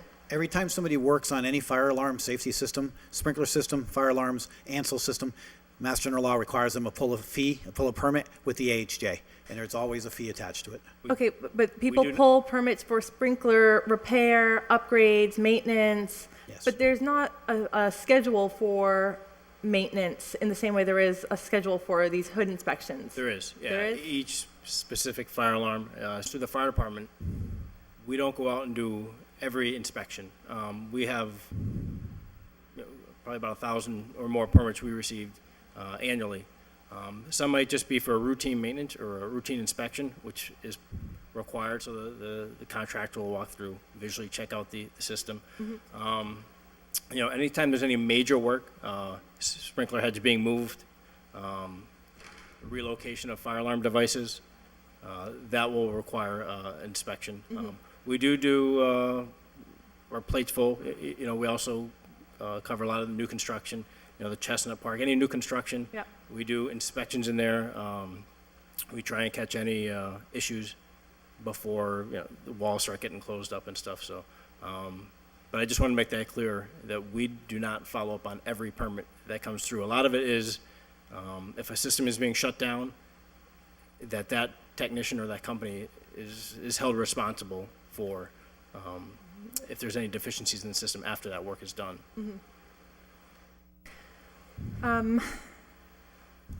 So I'll let it go there, and then I see Councilor Bacon wants to ask a question. I just have one follow-up question. So if I remember correctly from earlier, we have 4 people that do inspections in the fire department now? There's always been 4 in the But office. that's what we have. Correct. So, and I mean, I might be doing the math wrong in my head, but, so we have the 238 restaurants, and so far you don't have enough staff to get into each one of them every year. So if we set up this permit program that is going to increase the number of permits 3 to 4 times above the number of restaurants that we have, it seems like we're just going to be giving you a longer list of permits to check that you can't even get to now. I guess I'm getting a little bit lost in how having all these permits pulled is going to improve the safety. It just seems like we have to be able to get the people out to the restaurants on the basic inspections first before, I mean, if somebody has it every 90 days, that's going to be 3 times a year they're pulling a permit, right? For a hood inspection? 4 times a year. 4 times a year. 4 times a Okay, year. so 4 times a year, and if you can't get there once in the year, I'm seeing, I guess I'm having to say that so far I'm seeing the argument from the restaurant people as a compelling argument right now, because they're going to be paying a lot of money for something that you're not going to even be able to get to. And from a taxpayer point of view and a safety concern point of view, I think that's why we fund the positions. Do you know what I mean? So it's not like faulting anybody. I'm just not sure we're going to fix something by doing this. Because you'd still have to try to pick out which ones were really going to be the bad ones. Correct. It's from like, all of them. And I mean, how are you going to know? It's same with the fire alarm and sprinkler and ANSEL system. Not checking all of them. There are, like Mr. Pristis, there's good companies out there. We will still do follow-up, I guess you could call them surprise follow-ups, but, if we persistently have a problem with the same contractor. Right. And that's who we keep an eye on. Under current law, you can fine them, close them, right? If they're a bad can fine, company. State can suspend the license. But if Right, we the local require, goes to the state. Yes. but if we require a permit to work in the city, and there's a contractor that we constantly have issues with, the next permit that comes across our desk to do something in the city, we're going to deny it. We're not going to allow them to work in the city because they're not doing what they're supposed to, not giving the service to the citizens they're supposed to. They're causing a danger. Right. So we're going to require the restaurant to get another company that does a good job. So the permits help us control who's doing the work in here as well. By technician though, not by company, right? Well, no, that would be if he works for that company, then that company can't do. I'm not going to say no to ABC technician, and then the other technician in that company pulls a permit as well, it's their company sticker on there. And it puts the onus on the business owner. That he's gotta the control hood- his to employees. Control his employees, yeah. All right, but if I'm just hearing you correctly, and I just want to make sure I'm understanding it correctly, right now, if you have a bad company, you can fine them, you can. The inspector, We they can find the technician, we can't find the Yes. company. So the technician's working for the company, but it's the technician that is getting the license. So you can go after that individual and you can go to the state and you can get their thing pulled so that they can't be endangering the restaurants that in good faith are paying them Correct. to do work. So you Correct. have that enforcement authority. All right, It- thank you. Just to make a note that very rare cases, but it happened the other day at the restaurant I was at. The third time they sent somebody out there, they sent an unlicensed person to go out there and just scrape the horizontal shaft. Doesn't have a license to do it. They just sent them out there because everybody else was busy working somewhere else. So that's why we would deny the permit to the company, any permit came across from that company, because we don't know who they're sending. It could say they're sending Joe, and it could be Bob, it could be anybody. We don't know, because it depends on who's available that night. So that would be the only way, is to deny it to the company, rather than say, well, that technician can't come, because we don't know if that technician's coming. He's supposed to be, but Right. things happen. And I guess to the business owner's point, he was saying it is only the technicians that get the license, not the company. So it does seem like there's a hole there somewhere, but anyway, thank you. Counselor Bartley, and then I think we need to start wrapping up this discussion. Yeah, that's where I want to, that's where I want to go, Chairman Lisi. So I just want to make a couple brief points. To send out letters to every hood inspector in the Commonwealth of Mass, I'm suggesting that's daunting. When you do know already that we have 236, because you've listed them, establishments, when you can ask them, first of all, how often you're going to be inspected and who is your current inspector, you could probably get that turned around in a month and you'd have some pretty good data. I would suggest to you to consider that. Second of all, I'd also suggest that we reach out to possibly some inspectors and or restaurateurs and try to get some feedback. Third of all, I'm going to suggest to this committee two things. One, that we consider tabling this for now, but I would also suggest that we, because I'm hearing about the fee. I mean, that fee can be loose, but we could make it $5. I mean, we could make it $10 to make it kind of a more, in the, as Danny was saying, a little more user-friendly, if you will. So, We can so make that's, it $0 too. could make it whatever, could make it, we pay them. I mean, I guess we could do it that, maybe we can't do that, but, again, totally respect what your idea is. I especially like, Michael, the idea of these vendors, the hood vendors in particular, that aren't cutting the mustard, and we could maybe say to them, we're not gonna let you do business in this town because we prioritize public safety. So I think that should be commended. So, Madam Chair, may I make a motion to table this? Second. Counselor Valentin did have a comment that she wanted to raise earlier, so can we I withdraw. withdraw the motion for the moment? Thank you. In listening to the conversation, I think that, and I understand it's going to be tabled anyways, but just from an outsider, because I'm not part of Ordinance, but I'm part of the larger body, I think it's important that we're extremely aware of a possible burden on the restaurant owners and how it can be perceived, even if people can just say it's only, $25, but the charges do add up, and I understand that, and I also support Councilor Bartley's suggestion of reaching out to these folks, first in a kind of a proactive way. And, I just wanted to clarify, and I know we're wrapping up, but just to clarify some information that was shared by the owner of Dino's. So I'm a big supporter of Dino's. I actually get their Indian takeout at Holyoke Community College when I'm at work. It's great stuff if you haven't had it. But one of the things that was mentioned was about the local option meals tax. And there was a reference to East Hampton, and East Hampton actually is one of the surrounding towns and communities that has this. So we're on the same boat as they are now. And when we did the research for this, and this is something that is of interest to me because I'm the original sponsor of this order, we looked at the surrounding communities, and there were 12. There's 12 surrounding cities and towns that had already implemented this, and we followed that, and East Hampton was one of them. And it does include fast food establishments too, because it's meals. So I just wanted to clarify those 2 points for folks that are listening at home, because I'm a big stickler with information and misinformation. So just wanted to say that and give my opinion about what's before us today. Thank you. Sure. And then I just want to reiterate one last thing. The only thing that's before us as an ordinance, in the form of ordinance, is setting a permit fee schedule under the state CMR. And so if it's, I mean, I like the idea of a permit because I think it helps to organize things and create efficiencies for when things need to get done. They act as triggers for these inspections and can keep things more organized. But I don't think that I've heard a convincing case for why there needs to be a fee attached to that permit. Councilor Alexander.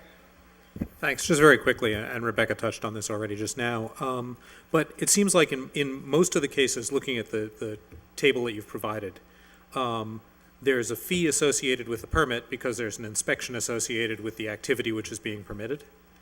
And in this case, it seems like the inspections are decoupled from the actual activity being permitted. In other words, the hood cleaner is going to come in 4 times a year. You're not going to inspect after each cleaning. You're going to inspect on an annual basis or on a spot check basis or whatever. So the purpose of the fee isn't specifically to cover the fact that you're doing an inspection. So I think the appetite around the table here is go ahead and implement the permit and come back to us with a better reason for a fee if in fact you find there is one. Thank you. Councilor Bartley. Anything else? Motion to table then? Second. Motion has been made and seconded to table.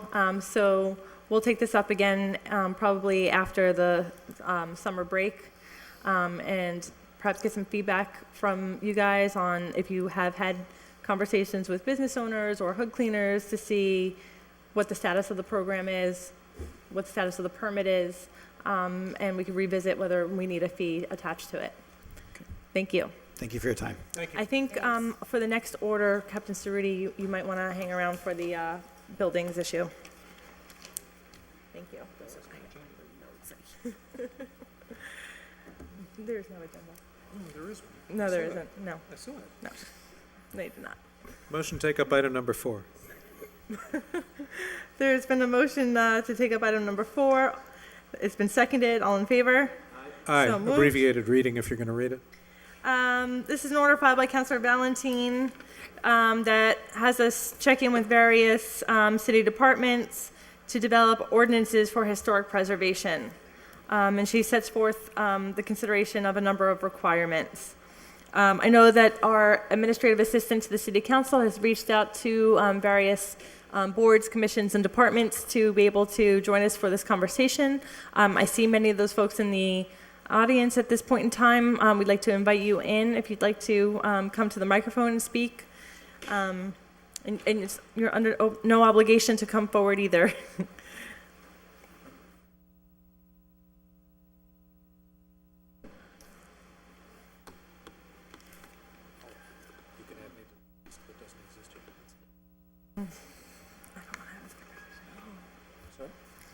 Okay. I know. How are you?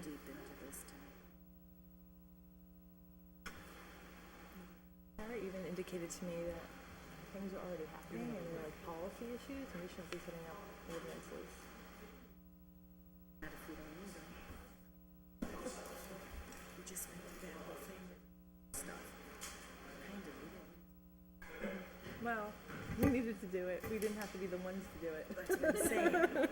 I mean, the ordinance committee. Yeah, and it took up, how many meetings you saw in that letter? Where's remembering those dates?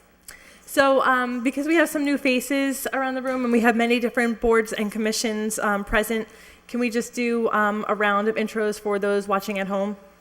Captain Tony Cerruti, Holyoke Fire Department. Thank you. Inspector Boucher?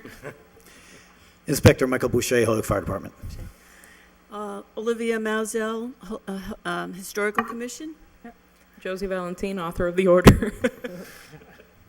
Joe Paul, Historical Commission. Claire Ricker, I'm with Planning and Economic Development. Good evening, Marcos Marrero, Director of Planning and Economic Development. Jim Sheehan, Historical Commission. Great, thanks everybody for taking the time. Oh, I didn't see you, I'm sorry. Frances Wilson, Historical Commission. Welcome. I know that we just confirmed the appointments for Joe and Francis, so welcome. Thank you. So I think that we have a very large comprehensive order here. And I think we want to just do a check-in to see where things were at. I know that at the budget hearings, the police chief was the fire chief was indicating that there's some new technology and an intern is starting to compile some vacant and abandoned inventory lists. And maybe we should check in with Historic Commission because I thought that they were starting to layer in some historic data as well, and maybe you could tell us more about that. But other than those updates, Councilor Valentin, is there anything specifically that you want to check in on this evening? Thank you. We received an email from Alicia Zoller, who couldn't be here today, from the Office for Community Development, and she had some good points that she made, and that we also got some additional information from Kara from the Law Department. So I think that those are pieces that we'll be looking at in terms of follow-up. But I filed this order January of this year because of a number of things that were going on with different properties in the city, and this order was also filed at the same time as another order that was discussed already with the Historical Commission and with Claire and the fire department and the building department. And some of it is meant to be kind of hand in hand, but this was something that I filed based on some feedback from folks in the community that are interested in the area of historic preservation. And we're looking at kind of what are the gaps that we have in the city. Some of the wording that's in the order here, something around the issue of how to protect the vacant buildings from the elements that is maybe more comprehensive than what we have right now, and kind of the whole piece about looking at what other communities are doing in this arena as well. So just wanted to, just like the other order, kind of open the communication lines between the different departments and see that that the connections are being made and that we're doing the best we can to promote historic preservation in our city when it's appropriate and needed. Great. So if I may offer some feedback based on Alicia's correspondence as well as Kara's, I think there's two things going on because this order that you filed is very comprehensive and overarching. So I think in part, some is policy that the individual departments need to develop. So we should probably check in with them individually on like what their policies are currently and how they're being implemented. Because I think part of the issue is we have ordinances, we have things on the books, and part is, a matter of implementation, enforcement. Part is also just like the policies that individual departments can create on their own, similar to like this permit situation. They don't really need to have an ordinance to develop a policy internally for how they're going to deal with some of these items. And then where Alicia outlines very specific things that we can do, I think that it may make sense to break those down into individual orders, because I feel like when we get into this room, we are trying to facilitate a conversation and dialogue cross departments, but I think that sometimes for different issues, it doesn't make sense for all the departments to be communicating. So maybe in working groups, and breaking out the different departments and commissions that make sense for those different pieces, and filing individual orders to tackle each of these items in smaller individual pieces. So that's my reaction to Alicia's email and some of the feedback we got from Kara. Okay, so can we start with the fire department and just hear some more about what the chief is doing with the intern to map out vacant and abandoned buildings? Yeah, earlier this year, the fire department implemented a new kind of program in the system. We switched from our IMC, which was outdated and mostly used for useful to police officers and police department. Can you, the abbreviation is IMC? That's what it was. We now use emergency reporting, which is a much better system. Sorry, what was IMC? IMC, it's still Stand for? You're asking the wrong part. What does it do? It's a way. It was more designed for the police department. We've utilized it for years, kind of for tracking occupancies and stuff, but it never really. I'm sorry, is it a database of buildings in the city? No, it's a whole bunch of stuff. It was permitting. We used to use it for permitting, to track incident reporting, incidents also as part of our dispatch. It just wasn't user friendly. We've been using emergency reporting in fire prevention for about a year, and we put it in circulation in January, and it's had amazing results. I know the chief has given privileges to I know the building commissioner, Board of Health, and basically they can go in there, yourselves, if you so ask the chief, gives you access. You can access just about any address in the city.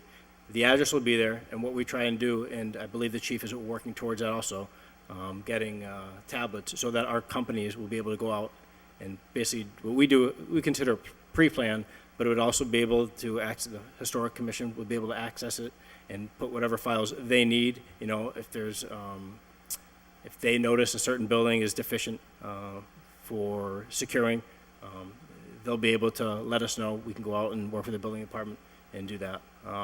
We did have an intern that inputted all the addresses. We anticipate another intern starting in September. Intern from Springfield College has showed interest in working for us. So that will be part of his job, even doing a better job of updating that database. But it includes photos, stuff we take from the assessor's office, building heights, sometimes dollar amounts of what the building's worth. It's nice for us. We give the building department opportunities to use it. If there's a building fire, he's able, either Kevin or Damien are able to access that on scene and contact the owner to board and secure. I will say, and this kind of goes, I was pretty impressed with this. A couple months ago, I had a meeting with the building commissioner and the Board of Health on an address on Appleton Street. And one of the things I was very impressed with is when this, well, unfortunately the building is owned but vacant. But one thing the building owner did first, which was put a new roof on the building and basically secure all the windows. And I was impressed at how well that building looked on the inside. For a building that probably had been vacant about 10 years, I couldn't believe how well the structure was. So I think it's important, from for the historic commission, is if unfortunately if a building is vacant, to make sure there's what we call a solid roof, a solid hat on that building to preserve any of the historic interior of the building. And so it sounds to me like is that emergency reporting is like some sort of synergistic location database, and you could layer in all different information that's important or useful to different departments into like one singular database. Correct. Well, like a one-stop shopping. I know the chief has been pretty generous in giving access to anyone who wants it. So. And then related to the roof that you were able to see. So is it updated with like satellite shots, imaging, Or is it, like, did you know about the roof because you did an inspection and then can add that information into the database Correct. manually as Correct. opposed to imaging technology? Correct. What we do through our emergency reporting is we use our tablets, and our intern did go out and when we built, which we think is a very good database for vacant and abandoned buildings, that intern's job was to go out, photograph all four sides of the building, note if it had been an X, which means it's just structurally deficient, Yeah. the slash, or if there's no markings. And if the building appeared to be in bad shape, the chief would have a ladder truck company go out and we'll put someone up to take a picture of the roof and add that also. Yeah. So it's a manual image that you're creating and then adding to the database? Yeah, and the ultimate goal is to get the tablets in our apparatus so when our firefighters respond to calls, they know exactly what they're going to. Great, thank you. Olivia, as chair of the, are you still chair? I'm sorry. So far. Okay. Chair of the Historic Commission, have you been able to talk with the chief about utilizing the same database or? Yes, we did. Claire and I and other members of the legal department went to meet with the chief. And at that time, we did not have a database for the, but since then, we've gotten from Mass Historic a database that places all the historic properties on our inventory on the streets. So we just got that last week. Yeah. So we have to share that with you. I don't know technically how we're going to do that, but it comes from, we'll figure it out. Chief Pound will give us our marching orders as far as Right, we'll have to that work. figure it out, yeah. But we definitely have to work more together, because that was it was a great meeting that we had, because we all have to sit around and the table and discuss things like the importance of saving the envelope of a building and the roof and the windows. Once that's secure, then the building can sort of be mothballed, and there's a lot of guidelines that'll help us with that. So also we need to include the building department and the Board of Health and those in this mix, because they're involved also. So we have a lot to do. Okay. Ask you a quick question? Yep. Olivia, are you saying, I think I heard you say, and I'm hoping you did, that the data set that you got from Mass Historic can be merged into this other I'm system? thinking so. I mean, Talking about you've got a spiral bound thing and somebody's going to key this all. no, it's all clear. You saw it the other day. We got it from Michael Steinitz from Mass Historic. So when we get a smart board up there, all we have to do is punch it in. We can bring up the website, and all the 1,200 historic properties show up. So you're going to continue And to it work with tells the fire you- folks to Right. integrate this layer into their data The set. only thing is with this, I noticed in one of on the map that came from Boston, was it had the Ann McHugh School there. So I'm going, uh-oh. So things have to be updated and reviewed because, you know, And that I was don't going know- to be my question, because Mass Historic's inventory is probably generated in some part by what we're giving them Right, and registering, right? So I'm sure It's- there's additional historic buildings that meet our state and local requirements that aren't on this inventory, because at some point we're generating that list and passing it over to Mass Historic for the registration. Right. They have, the inventory that we gave them is what they have on their website, so. So there's more coming. And it was done in 1990, so, I mean, that, some of that information is old, and a lot of those buildings are gone. I mean, the Skinner Mill is on there, so it's like, that's part of the process that we have with the planning department, the planning and survey grant that Marcus and Claire are working on with Mass Historic and Alicia for that grant process. Great. I saw Marcos wanted Yeah, to be organized. thank you. I just want to provide some context and a framework for next steps here. As the council's aware, you guys, and I appreciate it, approved a $12,000 grant that we obtained from the Mass Historic Commission in order to update the Holyoke Historic Preservation Plan, which dated, as Olivia was saying, from the 90s. So that is the process that will really be able to do a lot of these tasks that are being identified now, understanding that there is a difference between historic resources that are vacant or not vacant, and other vacant and or abandoned buildings that don't have historic value. Those will be related processes, but not necessarily the same one. Just as a reminder, the Mass Historic had a match. It was provided by Community Development Block Grant funding. Because the mayor was so generous with the match, Mass Historic gave us an additional $3,000. So right now, what we're doing is we're writing up the scope of work to secure a consultant that can help us with all these things. And through that process, we're going to be improving the interaction between departments. Just to give you an example, Chief Pond also shared the tool with us. There's a mismatch even with the accounting of the vacant properties that we have in the city. The Board of Health has in their database 245 records. The fire department has 62 records. Or 61, yeah, 62, something like that. So just that process it's a task, and it's a time-consuming one, because yeah, you can merge them with the data from the Mass Historic, but you need a data field to merge them. So it's a time-consuming task. That's where interns are really great, because you just give them direction, and that's something that we're working on right now. So probably even before September, we have the ability to match some of these and see what are the duplicates.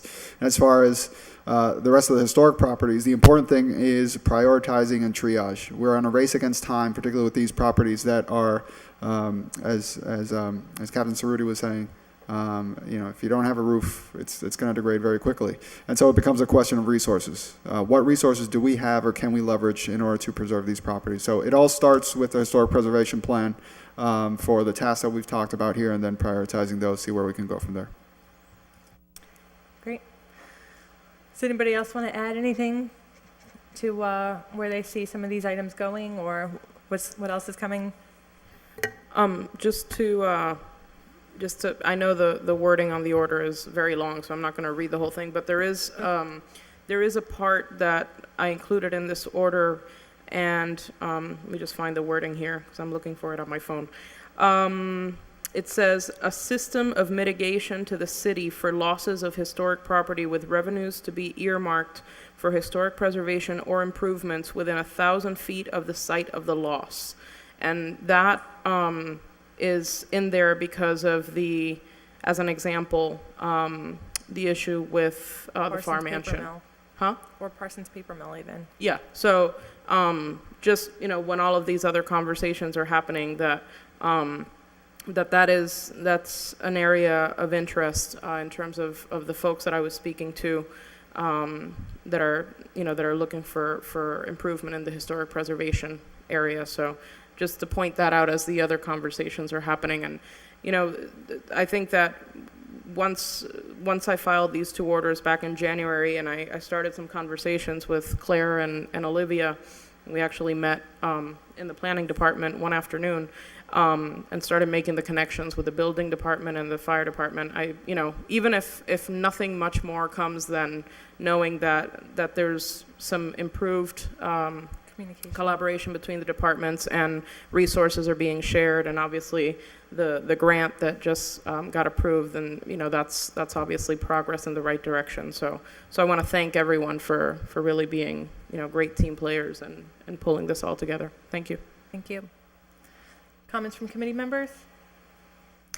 So I wanted to just ask you, as the maker of the order, Councilor Valentin, what's your appetite in terms of this, again, very, very large, overarching order? Are you interested in breaking it up into smaller, more digestible pieces that we could tackle one ordinance at a time? Or do you want to keep this one tabled and deal with perhaps just this one item that you called out in the set regarding a system of mitigation to the city for losses of historic property? I just feel like the way that it's written, we're not going to be able to make progress on this order in any significant way until we do chop it up a bit. Whatever the ordinance committee feels is more appropriate, I'm fine with. If you want to table it as a whole, that's fine. If you want to say that it's been complied with and then we can refile shorter versions, that's fine too. Yep. Whatever the body feels is fine with me. Councilor Alexander? Just as a thought of a way to kind of like move this forward, and maybe I'm reading too much into the first sentence, but it's basically take a look at what our ordinance look like to improve our historic preservation, is sort of where it's intended to go here. So maybe some kind of ad hoc group, probably heavily involving the Historic Commission, could come up with sort of like, here's a hot button list of 5 specific points that need to be addressed legislatively. And here's sort of an outline, not draft legal language, but here's an outline of what we need to do. So maybe, you know, the two of you and whoever else could sort of start in that direction, so that then we have sort of a, again, not a draft of an ordinance, but something that's a little firmer than let's take a look at to react to. Because otherwise I think we're going to get a lot of people in the room and we're going to have really good conversations, and then Marco, and I'll get to you in a second, Marcos is going to go off and, you know, do whatever it is he's doing with his grant, and the fire department's going to continue doing their great work with that thing, but we're not going to be able to hone in on, are there legislative addressments that need to be made? So if maybe you guys could bring back to us some of that, and whether this stays tabled and we deal with a bunch of other smaller orders, or this goes away and we deal with a bunch of smaller orders. Personally, I'd say let's leave this table, just because that way we have it there to sort of remind us of a guidepost, you know, going forward. And I know Marco's had. Sure, I just want to add to that. So like I guess what I would envision is, I like the idea of. We did with the parking by permit thing. I think we've had within the city council like a number of ad hoc committees. Like we had an ad hoc committee on the casino. We had an ad hoc committee on, I forget what it was exactly, like employee policies. And so like they're not formal committees because there are other members from these different boards and commissions that are invited, but they are basically going to make recommendations to the appropriate committees, and if that's the ordinance committee, to come up with like a specific piece of legislation to draft into ordinance form. A lot of the research and navigating of like what's out there, who's doing what, like what's the landscape, can happen in the ad hoc committee as a working group of the ordinance committee, where those orders would eventually come through to. I do like the idea of either tabling this or saying complied with, and then filing the order that says let's create this ad hoc committee, because that would, I mean, it would be part of like our rules in a sense, that we have this committee that's going to meet and talk about these set of issues. I do see that Marcos's hand is up and up and up, so let's get his feedback. I just want to make sure we don't replicate what we're trying to do here, and I realize that it's an odd position to be in, that we have staff time and funding available for a chore. I mean, this is exactly, I know we're not used to being in really good positions for something, but this is exactly what we're looking to do, right? So with the historic preservation with the historic preservation plan, and there will be actionable items from the historic preservation plan. So this is the opposite of ad hoc. And as I've committed to the city council during the grant application procedure, but also what is a best practice for any type of plan that's worth its weight and more, and it's not just going to sit on a shelf, we would have public engagement. We would be asking, I mean, it wouldn't serve any good for us to just go in the back conference room and write a document. I mean, we have to talk with Tony. We have to talk with Olivia. We have to talk with everyone, even the public at large. And throughout that process, we would be keeping the council in the loop and even presenting to the council. I think someone had requested that at some point. So I just want to, again, it's obviously it's your decision. My advice and recommendation is as a policy person here would be, you have a project manager here, you have a staff that's trying to work closely together with the Historic Commission. We can deliver this for you. Great. Councilor Alexander. Thanks. So that is wonderful. Thank you. Thank you. So maybe Councilor Valentin could kind of liaise with you guys to make sure that the broad goals within this order are being addressed by that process, and so that anything that does require legislative action does eventually come back through the council. I mean, frankly, I think anything that requires legislative action that's within the scope of this order doesn't need to go back to full council. It can come straight here to be addressed under this order. Anything that falls outside of what your order looks like would have to go through the council and a fresh order be written to get it over here. But in either case, I think Councilor Valentin would be a great resource to just kind of coordinate with you guys and keep it moving forward from our end. Absolutely. But I would also emphasize that it's very difficult to pass something out of committee unless we address the entire order, which is why I think it makes more sense to break it down into individual pieces. Because even if we dealt with that one about creating the systems to, account for the losses of historic property, we wouldn't be able to pass this out of committee until we addressed all the other pieces. Mm-hmm. So to me, it makes the most sense to whittle it down into a number of separate orders. So then leave this table at each time fresh order for the specific. Okay. Councilor Bacon.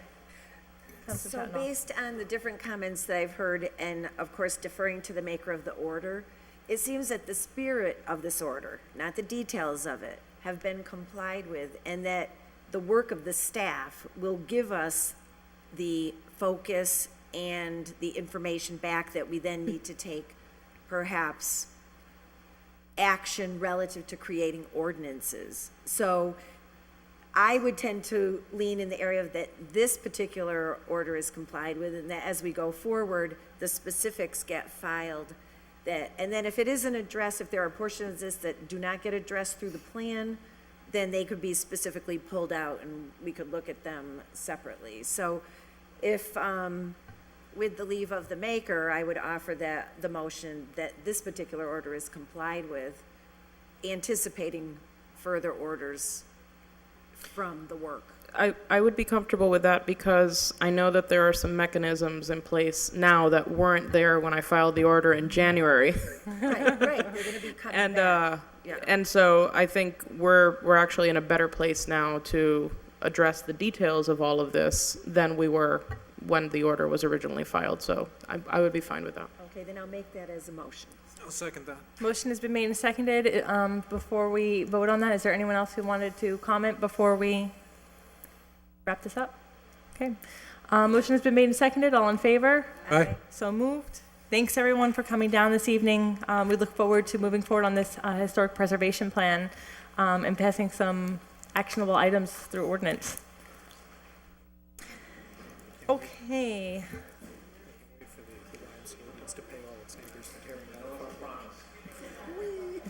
Not anymore. Thank you all for coming down. Last Motion to take up item number 5. motion has been made and seconded to take up item number 5. All in favor? Aye. Aye. So moved.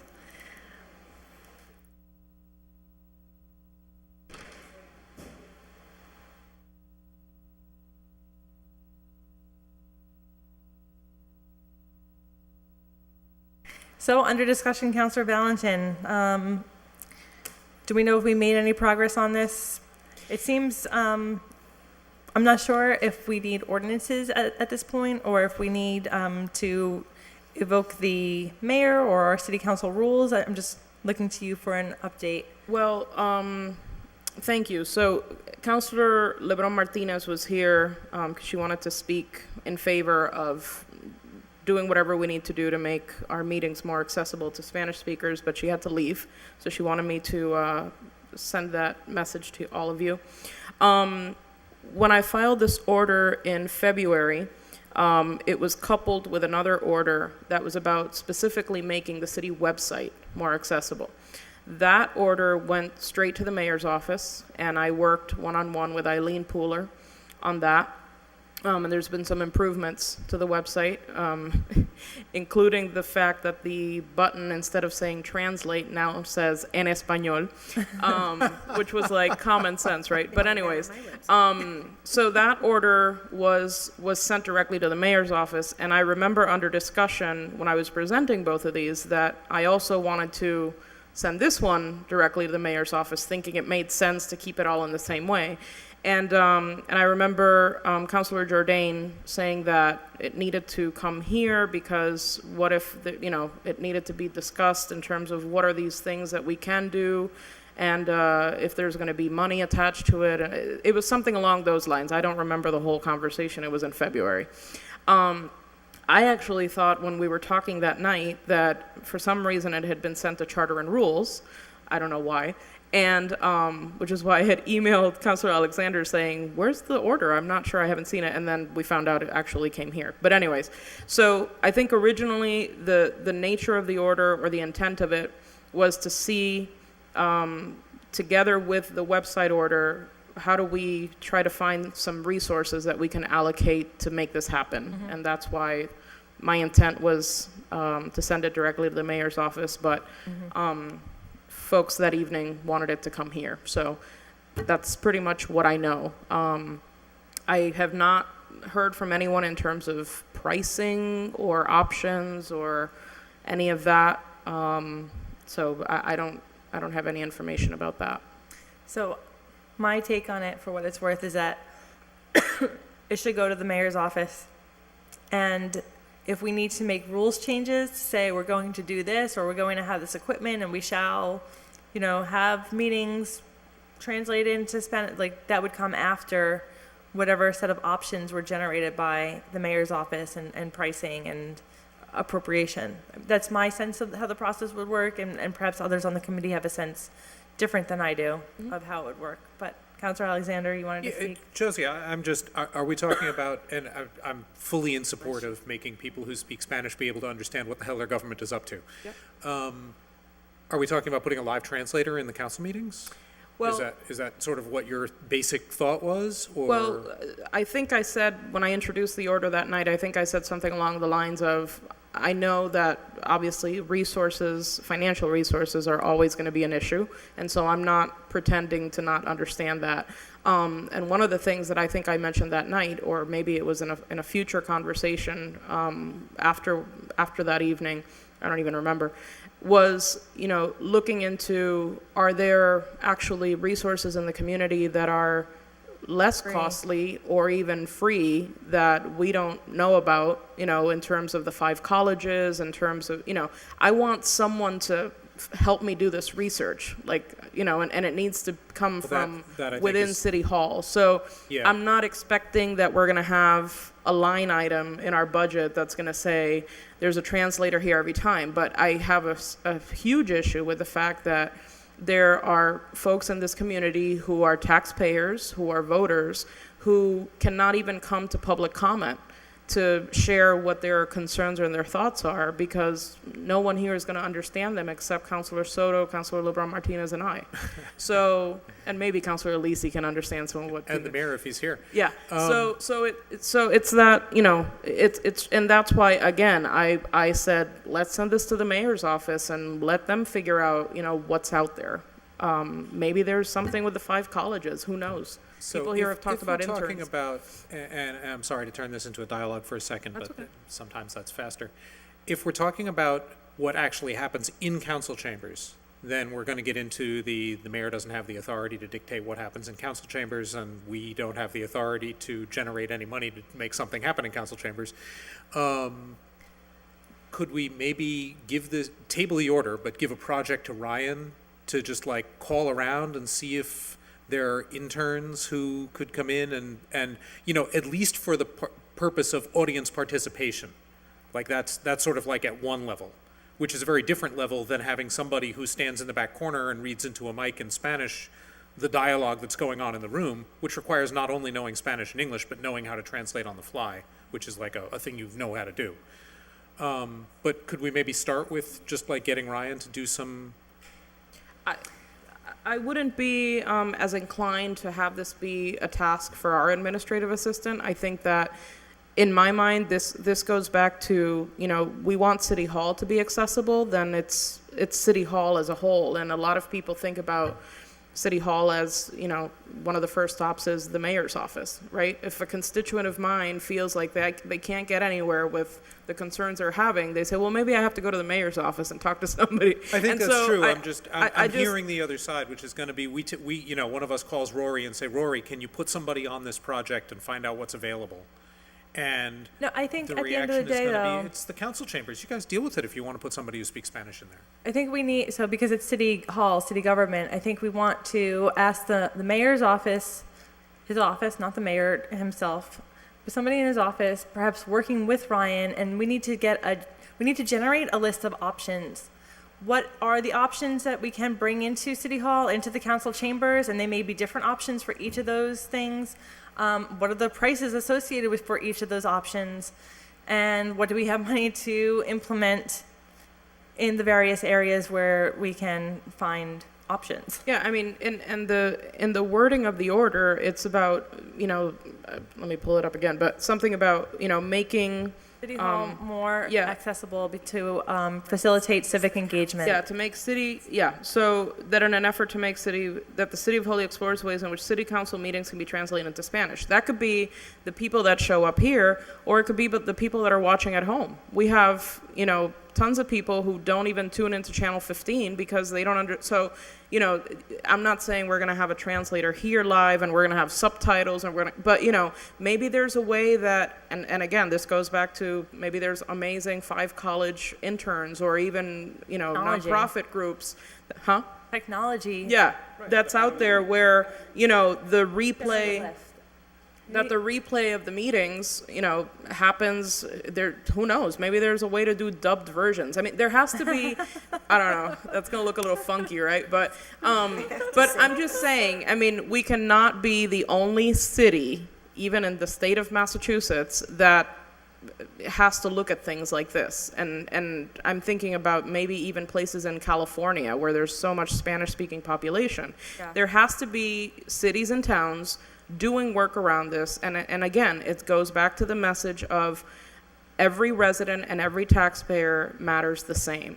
And right now, and I said it that evening, we are excluding a huge segment of our population. So, if it turns out that it's thousands of dollars and nothing can happen, then at least we tried and we, had a conversation to try to figure it out. But I would be a little weary of just kind of sending it to Ryan as a task, Send it somewhere. Just sitting here, it's not going to happen. Councilor Bacon. Thank you. I really think this needs to go to the mayor's office for 2 reasons. Right now, the audio and the video are so bad, it doesn't matter what language it's in. You can't even stand to watch it or listen to it half the time. So that issue must be addressed through the mayor's office. And every one of us, I think, has brought this up in public meetings now for months. And that is actually in the process of being addressed right now. Well, we've been hearing that for a while. But secondarily to that, the various arenas on the website and where the communication comes through are coordinated through the mayor's office. So as far as that piece goes, what happens in these chambers, I think can be a part of overall city government. Whatever's available in the mayor's office can be made available in the council chambers. There should be no separation to access for communication, even though our roles are different. Yeah. So I agree that it should go to the mayor's office. which is what I said back in February. Didn't but- argue about it, some things you just, So I do think since it's here in front of us, and I think that the fastest way to get some traction on this is if you take the lead and convene some sort of working group between Ryan and someone from the mayor's office and direct what type of research you want to have done. I think you offered a really great suggestion in terms of California probably has a number of different models at different levels of financial investment. So I think you want to, give some direction to, some ad hoc, we're using this term again, ad hoc group, but it's a working group. And I mean, I'm sitting on working groups for, half the ordinances that come in here, because they don't create themselves. And when we get into this chamber, we're kind of hammering out the details as opposed to having the ability to do the research, right? We're not equipped with computers and, smart touchscreens and things like that in this room. So a lot of that work has to be done in advance. So I would say, let's ask Ryan to work on this with you. Let's get somebody from the mayor's office to work on this with you. And maybe there's other folks that want to come out of the woodwork and help you with this within City Hall or the council. And I'm happy to do some of the research myself. I mean, I'm very hands-on. That's not an issue. I'm actually, as I mentioned, California, I met a councilwoman from Santa Ana, California, which has a huge Latino population, at a Naleo conference, and I'm thinking, okay, so as soon as I'm done here, I'm gonna, message her and ask her what are they doing over there. So I'm fine with doing that. And again, the intent back in February was to send this directly to the mayor's office. So I don't have a problem with that being the disposition, because I think it's what makes sense. Well, why don't we leave it here? Copy, I think we should send a copy to the mayor's office. Table it here, send a copy to the mayor's office, and have you and Rory and Ryan or something come back with some recommendations at some point. Sounds fine. Yeah, thank you. All right. I heard Motion? Motion to table. motion's been made and seconded to table. That's not debatable. All in favor? Aye. So moved. Thank you. Motion to adjourn. Motion has been made and seconded to adjourn. All in favor? Aye. So moved. Thanks, everyone. Thanks, Jesse.